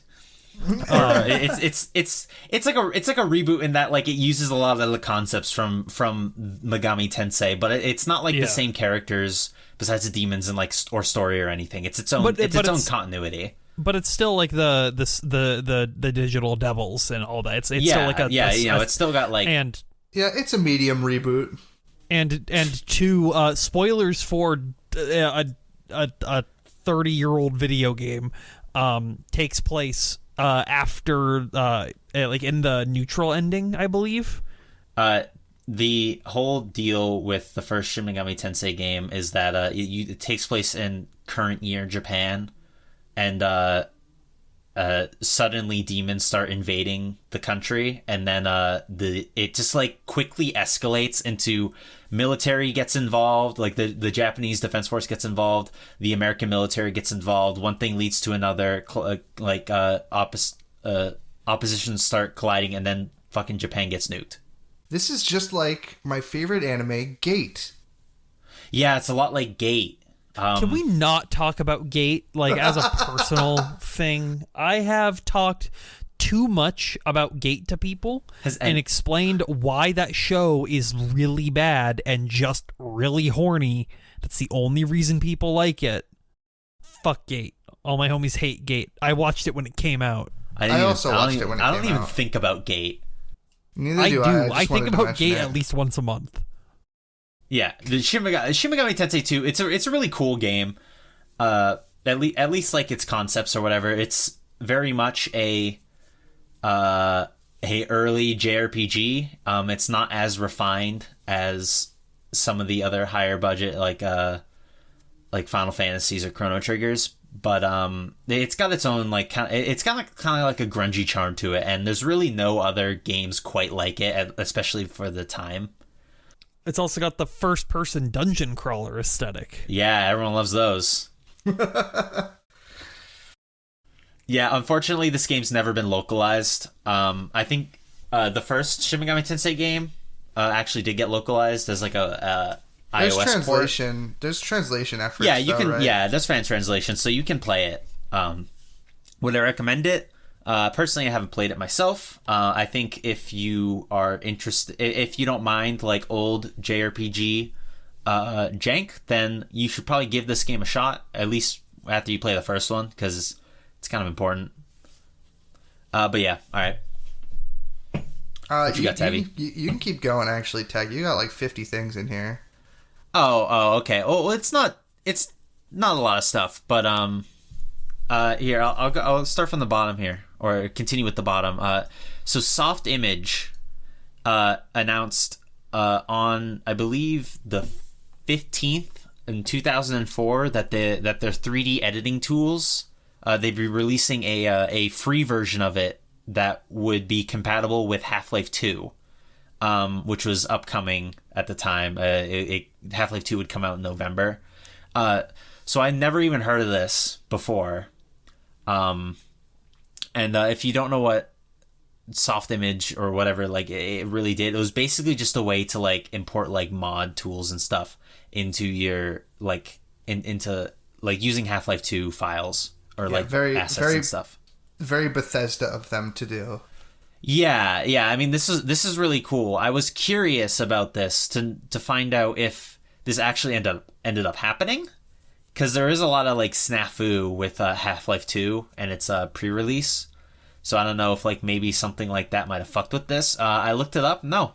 This ended up happening, and it was actually it actually did get supported for until 2014 when they dropped support for it or whatever. So it's like that's 10 years of being able to use the software, and I believe it's still being maintained in some capacity by fans. You can still use it. It's just not supported. Yeah, you can still use it. They're not patching it for Windows 11 when that comes out. Exactly. Oh, I totally forgot to talk about something on my news. You just reminded me of that. Okay. Let's hear it. Windows 11 coming to PlayStation. No. So on Back to the Future. Back to the Future. Play the Back to the Future theme. Don't. We'll get copyright struck for that. Microsoft has added their automatic HDR, which is on the Xbox Series X, onto a beta build of Windows and will be usable on DirectX 11 and DirectX 12 games. It's not perfect, but it does actually improve a lot of games with how the HDR looks for reflections and make shit look pretty. And it will be probably more properly implemented going forward in their newer games releasing on PC. That's it. HDR, standing for high dynamic range, basically makes colors more vibrant, right? Yes. And the audio HDR has fucked up in some where it's made the whites too bright and the blacks too bright. But they're working on fixing that. Yeah. All right. That's good. All right, back to the past. Tab, what do you got? So on this day, and by this day I mean I think the 14th of March, in 2005, WoW hit 1.5 million subscribers. This is back when they were still giving out sub counts. Yeah, round of applause for World of Warcraft. When did they stop giving out sub counts? Cataclysm, when the game started going on a massive decline because they killed their own game. I thought people liked Cataclysm. No, people don't like Cataclysm. People say they like Cataclysm because compared to every other expansion they've put out, Cataclysm is like tolerable. What about Lich King? People like Lich King. Yeah, Lich People King was love great. Lich King. Cataclysm is like the beginning of the end for a lot of people with WoW. Would you say it was a cataclysmic failure? Yeah. Did Cataclysm come out before Lich King? No, it was No, after. Oh, okay. I was mixing it Cataclysm up. was directly after. Okay. No, Cataclysm is like very like endemic of like problems that current WoW has. It's kind of like what I would consider the origin point of like where WoW started like stagnating. Yes. So I agree. Anyway, yeah, 1.5 million subs, right? And that was in 2005. Back Yeah, when, that's like crazy ass weren't- numbers for back then. Yeah. Like, not many people were paying for monthly subs back then. It was also a new MMO that wasn't EQ. I didn't so even people have were, like enough money to have a computer that could play WoW back then. Like I remember like Exactly, yeah. My I computer didn't remember- have speakers. would this be like TBC, the Burning Crusade time or what? 2005. No, this would have been This would have been near launch. Launch Okay, was so- 2004, yeah, so this would have it been wasn't- like post-game content. It wasn't until like the Burning Crusade that I would be able to play WoW on a computer that could run it like very shittily, and all I was doing was like making like 30-day like trial accounts and then playing them until the trial was done and then restarting. Like yeah. So this is like, not only was there not a lot of people paying for subs, but I feel like there was also just not a lot of people who had like the means to play like launch WoW. So these numbers are fucking huge. Yeah, it's huge. In fact, these people, those 1.5 million, if they stayed subbed the entire time, which I imagine a lot of them did, would have fallen into the 10-year anniversary where they got lifetime subs. Cool. Oh, I didn't know they did that. That's cool. Yep, they gave to all their vanilla players, they gave out lifetime subs, which, because at the time when they did that, because that would have been right around Cataclysm, I think they had about 14 million people playing was when they last reported. Cataclysm? Yeah. All right, when did Cataclysm come out? 2012, I think. 2012. Okay. Can That's I not 10 blame? years. Can I blame World of Warcraft for games as a service? No. No, not. What is like the thing I can blame for games as a service? Do we know like the origin, the original sin? Ultima Online? Which game bit the apple? Are we considering MMOs games as a service? I feel like I don't feel like we should. Yeah, I don't know. I'm gonna read the Wikipedia page and see what they reference. I think you can blame Bethesda for DLC. Team Fortress 2 is what they reference as the first games as a service. They say MMOs, but like I don't count monthly sub fees as games as a service. I kind of do, but I don't. Like, yeah, I see why you wouldn't. that's interesting. I'm gonna read about this later, and I'm gonna find a game, and I'm gonna put like a little bullseye on. I'm gonna shoot it, like in real life. I'm gonna do that as like a video. I'm gonna like shoot that game. Anyway, this game's so bad, I'm going to kill it with my airsoft gun. No, I'm going to use rock a real remix gun. of Dr. Wily's theme. Real weapon. Okay, I'm gonna do my thing that I didn't read very much about, but I was given this news.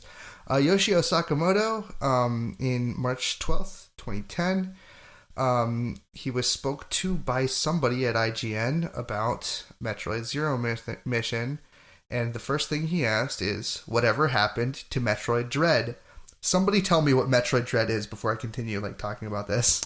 I would just like to say as a disclaimer, Noel, you said, quote, find me some news, and I found you some news. Okay, Tech, you're like number one biggest Metroid fan. What is Metroid Dread? Tell me. Metroid Dread was a game long, half announced for, I believe, back in 2005. Yeah. There were rumors, I believe, from IGN, actually, if you really wanted to dig, where people supposedly saw a closed-door demo of this game back then. This would have been around the same time that Brawl and I think, not Twilight Princess, because that was already revealed, but, like that time when the Nintendo still did, closed doors demos and stuff like that. So supposedly this game was real. All we knew about it was its name and nothing else. Metroid Dread. It was surrounded. It was veiled in mystery. Yeah. Something that's interesting about Metroid Dread, though, is in Metroid Prime 3 Corruption, there's a little scanned log you can find in, I believe, the space station near the end of the game. And it says something along the lines, it has this whole passage or whatever. Basically, the important part is that it says Project Dread is progressing smoothly. So everyone was like, oh my god. Everyone was freaking the fuck out. This was crazy. as soft, hardest soft confirmation you could get that Metroid Dread was real. So this is very wispy rumors. It was very vaporware, basically. They ask Yoshio Sakamoto,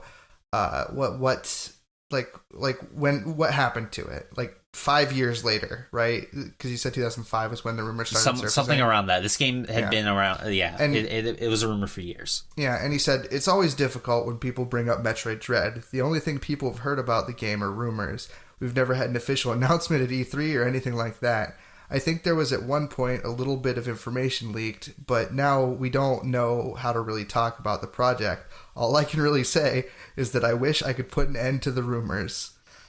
It is so that is 5 years later. They are still being vague about it, which that implies to me that 5 years later they still had some sort of a plan for it, right? Yeah, I think probably at that point, the way Sakamoto's talking about this, it makes it seem like this game probably had some sort of concept at some point, but was fucking dead in the water. Yeah. And they didn't want to say anything definitive about it because they technically never announced it. That makes sense. But yeah, and it's also you have to remember that there is there is a very different idea of business business speak in Japan when compared to America. So if an American dev said this, I would be like, oh, well, that means they're still working on Project Dread. But with a Japanese dev, I'm like, okay, what double speak are they saying to me right now? You know what I mean? Honestly, the way he's talking about it seems more candid than I would expect. Yeah, for sure. From especially Nintendo. Also, there's a really funny little mark in this article where he's just right now we'll just have to make do with the upcoming and promising Wii adventure Metroid Other M. But as soon as I'm finished with Other M, Mr. Sakamoto, I'm gonna poke you about Metroid Dread again. Be prepared. I love journalism from back in the day like that. It's so cringy, but I just there's something that's just like hits my kokoro. You know what I mean? Yeah. Mr. Sakamoto, can you lick this PSP? Yes, please. So, no, I don't know if are you aware of Metroid Other M? I heard it was bad. It was not good. It was very not good. Metroid fans, like anytime I hear a Metroid fan being angry, it's probably about Other M. I'll be honest. It always is. It's always about Other M. Because Metroid Other M is the only bad Metroid game. I don't know. No. Metroid Defense Force? Oh, you're right. I forgot about Federation Force. You're right. I hear Federation Force is just forgettable and not that bad, but like Other M, it offends the senses. It's okay. Really, like a ton of people have already said their piece on Other M. I can't really add anything particularly different. Just that it is so not good. And some people will try to defend the combat of the game and say like, oh no, the combat's pretty fun. And it's like, sure, I guess it's pretty vapid. Cause like there's a lot of auto aim in the combat. I don't know. It's whatever. It's fine. But like, there's pretty much almost nothing redeemable about Other M, especially the story that pretty much ruined Samus Aran as a character. It turned Yoshio Sakamoto into like into some sort of like pariah, I want to say. For whatever he's brought up now in Metroid circles, he just has this permanent black mark because he's responsible for the story of Other M and a lot of weird decisions in that game. Like, for example, because like Team Ninja developed the game, right? There's this part near the end of the game where you go to an area that has like high gravity, so that's when you would get the gravity suit. In that game, you do not get the gravity suit. You get the gravity aura or whatever. Basically, it just puts like a purple aura around Samus's Varia suit. And there's an Iwata asks. I'll put this in the show notes. And Iwata asks where I believe Iwata was talking to one of the Team Ninja devs, and he was talking about we actually had a gravity suit put into the game specifically for that part. But Sakamoto was like, why is Samus purple here? And he's just like, oh, that's the gravity suit. He's like, it doesn't look good. Change it. So just like stuff like that's that. That's like so iconic though. Like, how can you just be like, no? I don't know. I have to. He must to be as charitable as possible to Sakamoto, because it's been so long. I don't want to say that he's like a super hack or whatever, because he fucking directed Super Metroid, like my favorite game.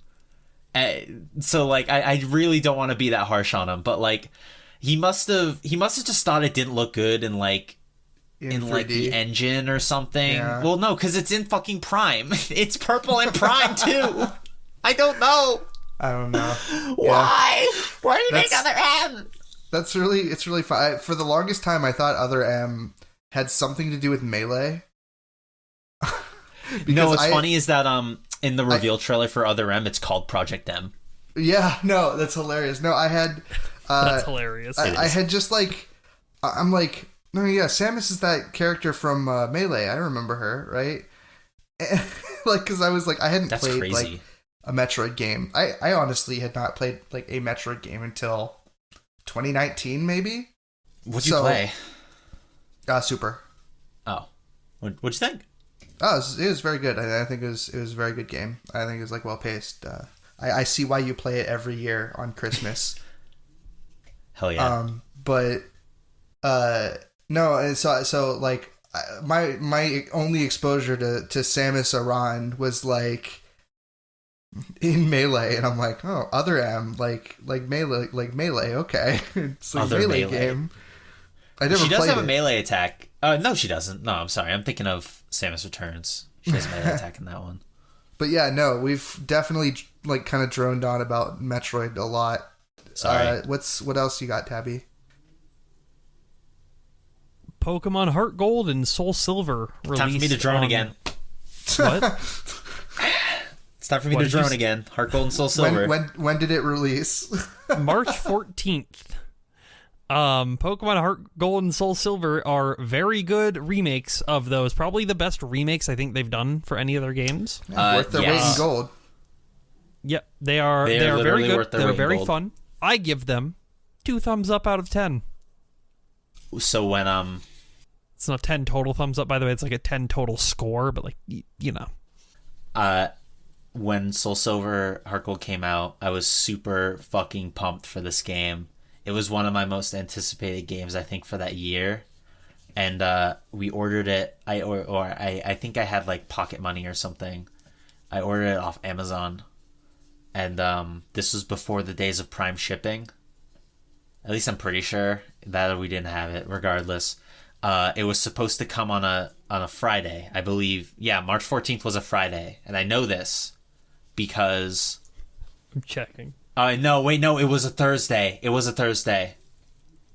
Because Heart Gold and Soul Silver, it was supposed to come the day it came out. I'm pretty sure. March 14th was a Monday. Okay, you know what? Yep. All right. Because it didn't have the Prime shipping, right? So it took a few days to come. It was supposed to come on Thursday, and it came out on Monday. So there was a couple of days wait. And the thing is with that was on Friday, we were going on a field trip to where? I don't remember where. I was in middle school at the time. So the idea, the dream was that Pokemon Soul Silver comes in the mail on a Thursday. I get home from school and I play it. I get the Pokewalker. Pokewalker, by the way, was like this pedometer thing that came with the game. You put your Pokemon from Soul Silver, like you transfer them into the walker, and you take it's like a little Tamagotchi thing, and it counts steps and it levels up your Pokemon. It was fucking cool. Anyway, they're very expensive now. Very expensive. I think I have them lying around. Their batteries have been dead forever. Did you take the batteries out? Fuck. No, they're lithium batteries. Oh, okay. Like the no, that's still watch batteries. They're like the watch batteries. Could have leaked acid into the circuit boards. All I'm saying is that there was one of those batteries in the Sega Saturn I bought. Perfectly fine. Well, it's the Sega Saturn. It clearly uses higher quality parts than the Pokewalker. Yeah, of course. How did your field trip dream play out, Tech? The game did not come on Thursday. So I spent the entire day malding. I was so I was low key pissed that Soul Silver did not come in time for me to play it on the bus to the field trip, and I couldn't use the Pokewalker while walking around in whatever the fuck the field trip was. I don't even remember. I think it was like a planetarium. Pretty cool. Planetariums are sick. But when I got home that day, I checked the mail first thing. There it is. And the Soul Silver box, the Heart Gold and Soul Silver boxes, they never tried this hard again with these boxes, because they were in big boxes to fit the Pokewalker, like double-sized DS boxes, and they had this fucking, what was it? They had this texture to them. It made it feel like it made it feel premium, and it was, because it was a $60 game, I think, or no, it was $50. It was $50 instead of the regular 40. Because it came with the thing. For the games. And oh my god, I wish I still had those fucking boxes. Because they're worth a fucking pretty penny. Second off, they feel so good. And Soul Silver, great ass game. I love that game a lot. It's not my favorite Pokemon game, but it's probably second for me. I like to believe that this one moment was formative for Tech, and losing this box was I need to start buying and collecting things. The buying and collecting things comes from very early on as a kid, losing a lot of Super Nintendo games that I have some of my earliest childhood memories with, and that's why I love the Super Nintendo, is because I got a Super Nintendo and I was I think 7 or 8. as a birthday gift from eBay. My mom got it for me with a bunch of like games that we used to have, just like reforming the collection. That's why I have games like Super Adventure Island 2 and Super Castlevania 4 and stuff, just from Christmas gifts from whatnot. But yeah, Soul Silver. It was, I mean, I still remember most of that day very vividly. Like, I spent the rest of the day playing that game. You don't remember anything else about the I don't day remember except the for the field moments trip. where you're playing I don't Pokemon. remember the field trip. I all I gave a fuck about. The field trip was in the way, man. It was in the way. All I cared about was Soul Silver. Heart Gold and Soul Silver. I never picked it up. It was like, I was just like, why would I want Heart Gold and Soul Silver? I already have Gold and Silver. Actually, because I they're had better. Crystal at the time. I don't know. Plus, Heart Gold and Soul Silver, didn't they get rid of the good thing, the physical special split? No, it added the Or physical added special it, split. yeah. I don't That's what remember. I mean. Yeah. That was the big appeal. Was the was game you were that playing did the it. Gen 2 games with the Gen 4 mechanics. What I do remember though is when I got my copy of Soul Silver. Soul Silver gang. That was when I lived on the farm, so I just had the Pokewalker and I would just walk like the property of the farm That's awesome. to get it up. Truly the Pokemon Go of its time. What else do you have, Tech? You have like a million things here. What else do you got? I got Jambalaya downstairs. I'm so sorry, podcast listener. I'm really excited for this Jambalaya. I'm trying to get through it. Yeah. All right, so this fucking thing. All right, this one loaded. All right, so from this one comes from March 13th, 2015, and it is the director of Final Fantasy Type 0, Hajime Tabata, formerly of Square Enix. He's discussing Tabata, you son of a bitch. Tabata, you son of a bitch. Tabata is what you could say a controversial figure when it comes to Final Fantasy fans these days, and this was back when I think he had a lot more goodwill. Yeah, it was before Final Fantasy 15 Kingsglaive. Yeah, it was before Final Fantasy 15 anything. Type 0 was I believe it was a PS Vita game that got a PS4 port that was getting localized for the first time. Type O. I keep calling it Type O. It was a PSP game. It was a PSP game? Oh, okay, so it was a PSP game that got a remaster for the PS4. I remember, like, not a lot of hype for this game, but enough hype that my brother bought it day one, mostly for the, it came with a demo of Final Fantasy 15, episode Duske, I believe is what it was called. But yeah. More like this game is gay. Yeah, this game, yo, nice. This is just an article where he's interviewed explaining like the meaning behind the name Type 0. I mean, I'm thrilled to know what is the meaning. All right, so get this. It's called Type 0 because we incorporated the meaning of starting anew from zero. It was an expression of determination towards a series of its own, one that is both like and unlike Final Fantasy. It's not as as out there as Gacked. No, it's not. But it's also it's a lot more tepid. We added AGCT in the K of Kojima to get gacked. Well, it's like with Type 0, it's like that just seems like a very, you know how like a lot of fan fictions and a lot of like early writing stuff is like they have their first chapter and it's called New Beginnings. Or like how our podcast first episode is episode 0. Well, no, that's like cool though. We're cool when we do it, but yeah, okay. Are we? We're very cool. I'd like to believe I'm cool. I have a junior high national wrestling T-shirt on. How can I not be cool? I'm not going to answer that. No, the Type 0 stuff is like, it just seems like an extension of that. It's like, what things are alpha? What thing is the beginning? What are the different ways we can say this is the start, you know? what I don't understand is like, basically this is Final Fantasy Zero is what he's saying. So one, why type zero? I guess just to be cool.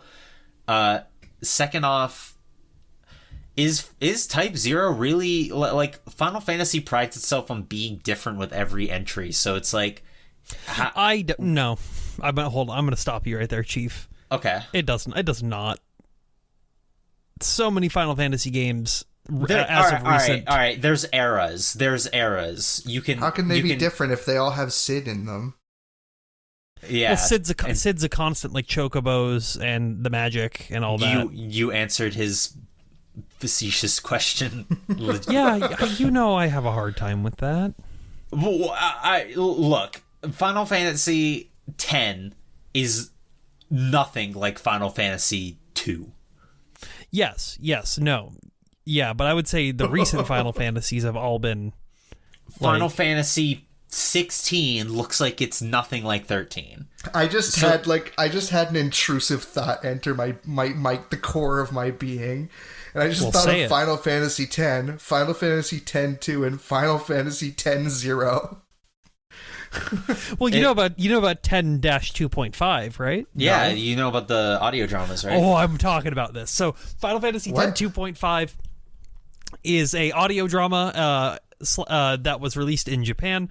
Long story short, Titus dies in it because he and Yuna are stuck on an island, and Titus sees a bomb roll up onto the beach. And he thinks it's a blitz ball, so he kicks it, and it explodes.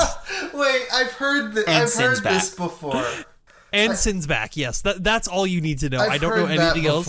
That's fucking stupid. It's canon. It's canon. Yeah, that's it's the ending of Final Fantasy X.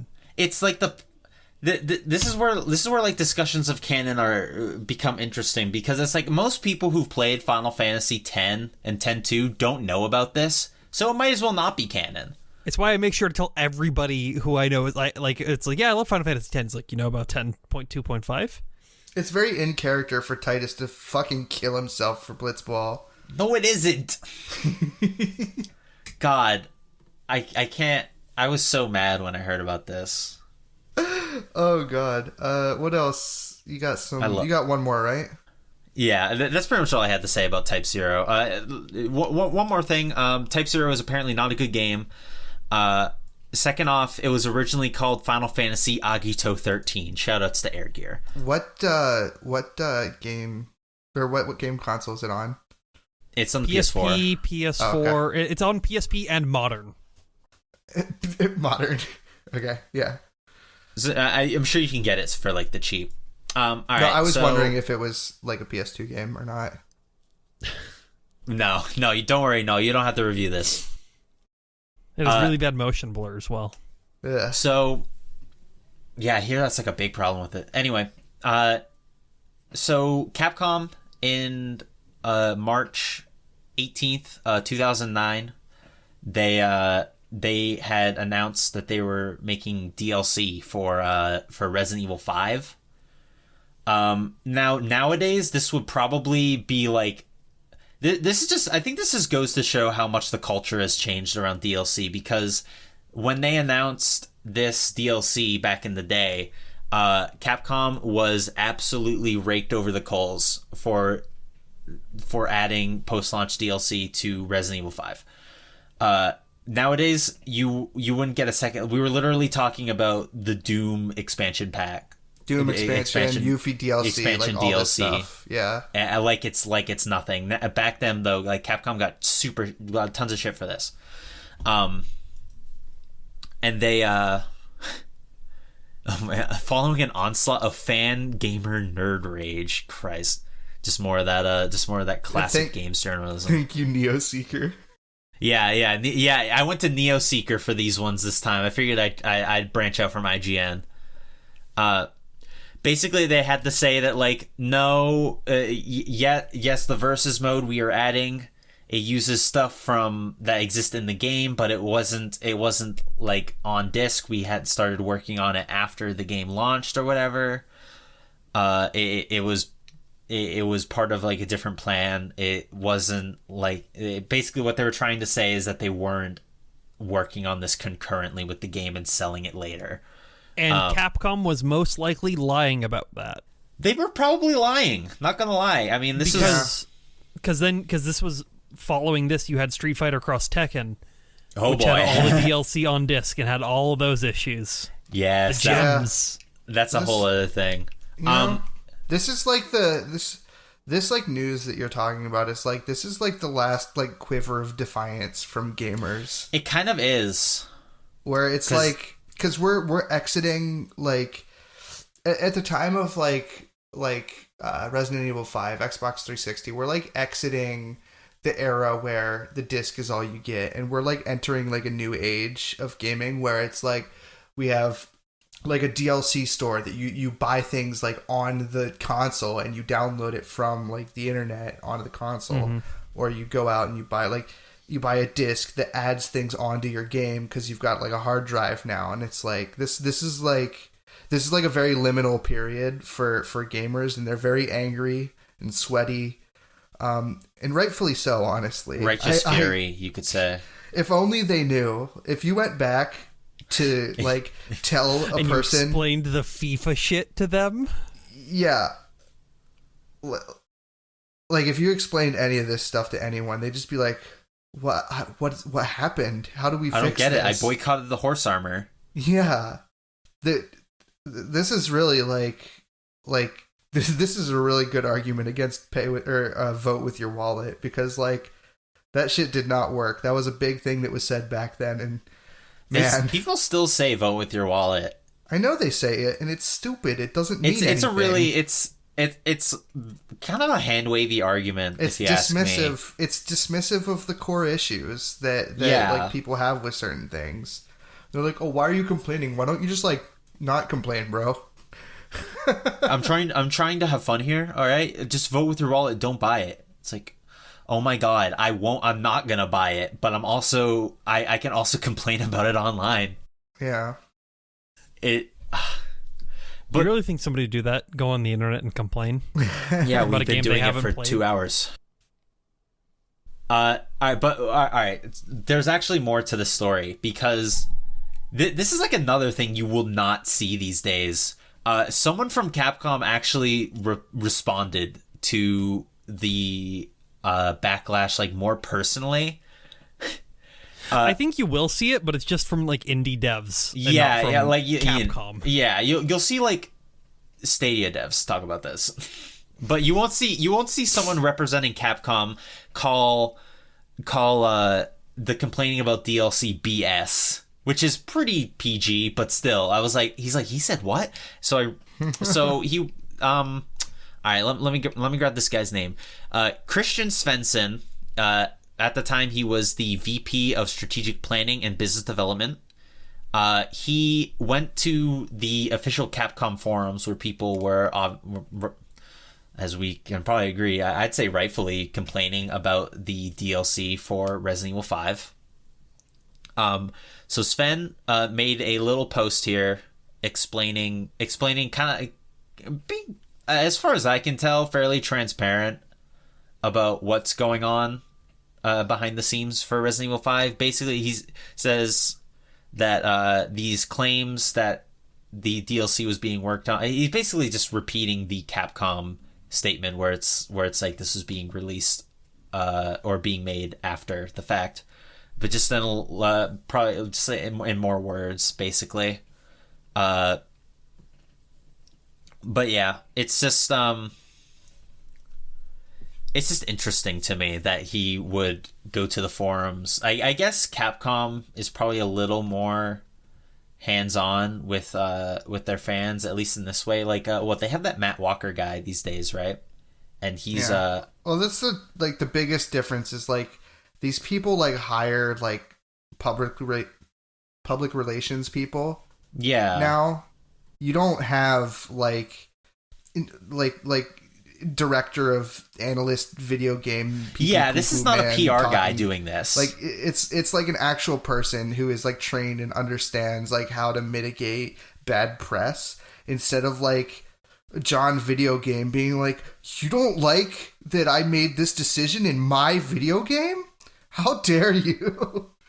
It's also interesting that this statement comes from the Capcom forums. It's not like it seems a little more like off the grid than like an official Capcom statement. Yeah. So I don't think they do that.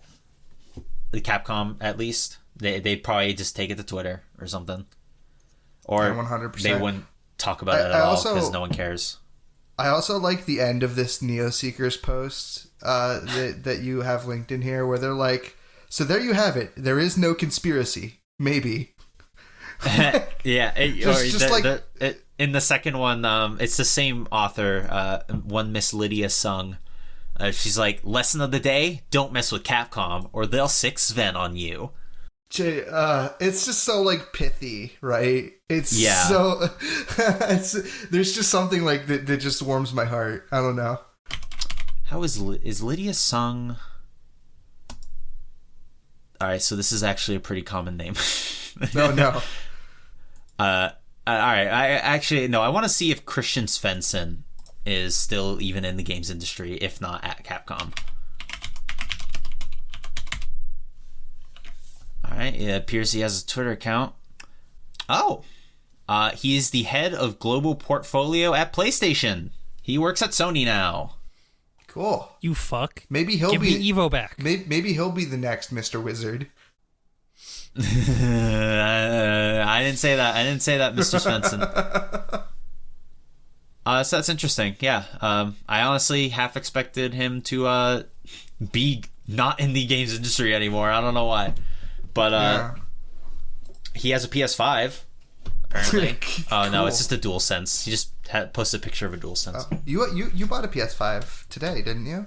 I'm glad we get to talk about this at the end of the podcast. Yeah, you bought it from... You already mentioned it a little earlier. A little bit. I offhanded mentioned it, but Walmart. I did the tabby trick. The tabby trick of the lists thing. It didn't work. Whatever I tried for like an hour. I was basically trying for an hour and a half because Walmart does this thing where they send in stock of the PS5 every 10 minutes. And I kept trying it, and every single time I could get to, I pressed the add to cart button. It would just be like, oh, it's out of stock, or it just like wouldn't load fast enough. I was super pissed, and I was also working. I was at my job doing this, so I'm like, what are you talking about? You're a full-time podcaster. Yeah, true. Patreon.com/ we don't have one. No Patreon. No page. Do not pay us. So I'm trying to multitask fucking cleaning floors and trying to get a PlayStation 5, and it's like at the end of my shift at 4:30, right before there's another PS5 stock drop that's about to happen. I instead of clocking out for work, I am in the Walmart app. I installed the Walmart fucking app. I did this little trick for the gamers at home looking to buy a PS5. I had the page open from the last time they did a stock drop where the add to cart button was still selectable. And as soon as it hit 4:30, I fucking spammed the add to cart. And it eventually pulled through, and when it let me add the fucking thing to the cart, time stood still. I was sweating bullets, like terrified it was going to go out of stock because I didn't have my payment information just pre-saved in. And it doesn't lock it in your cart either. It doesn't lock it in my it could have been snatched from my grimy fingers, from my salad fingers if I wasn't fast enough. But I was, with like 4% of my phone battery left. I ordered a PlayStation 5. It's coming on the 9th.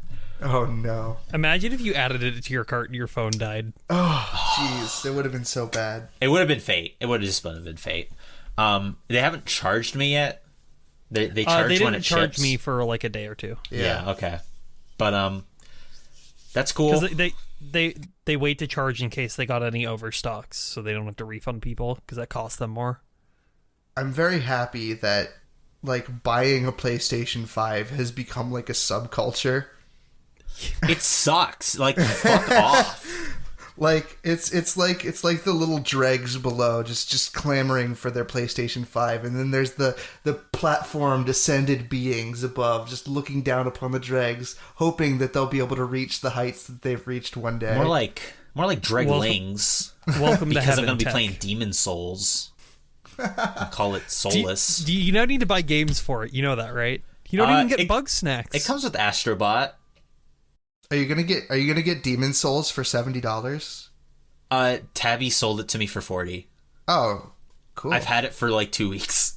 I got 2 copies of it on accident. They were both gifts. I thought you were about to tell me you spent $140. I think it's a good time to wrap it up. What do you guys think? Yeah, I think that's good. I think it's good. Thank you all for listening to Journalism Not Guaranteed.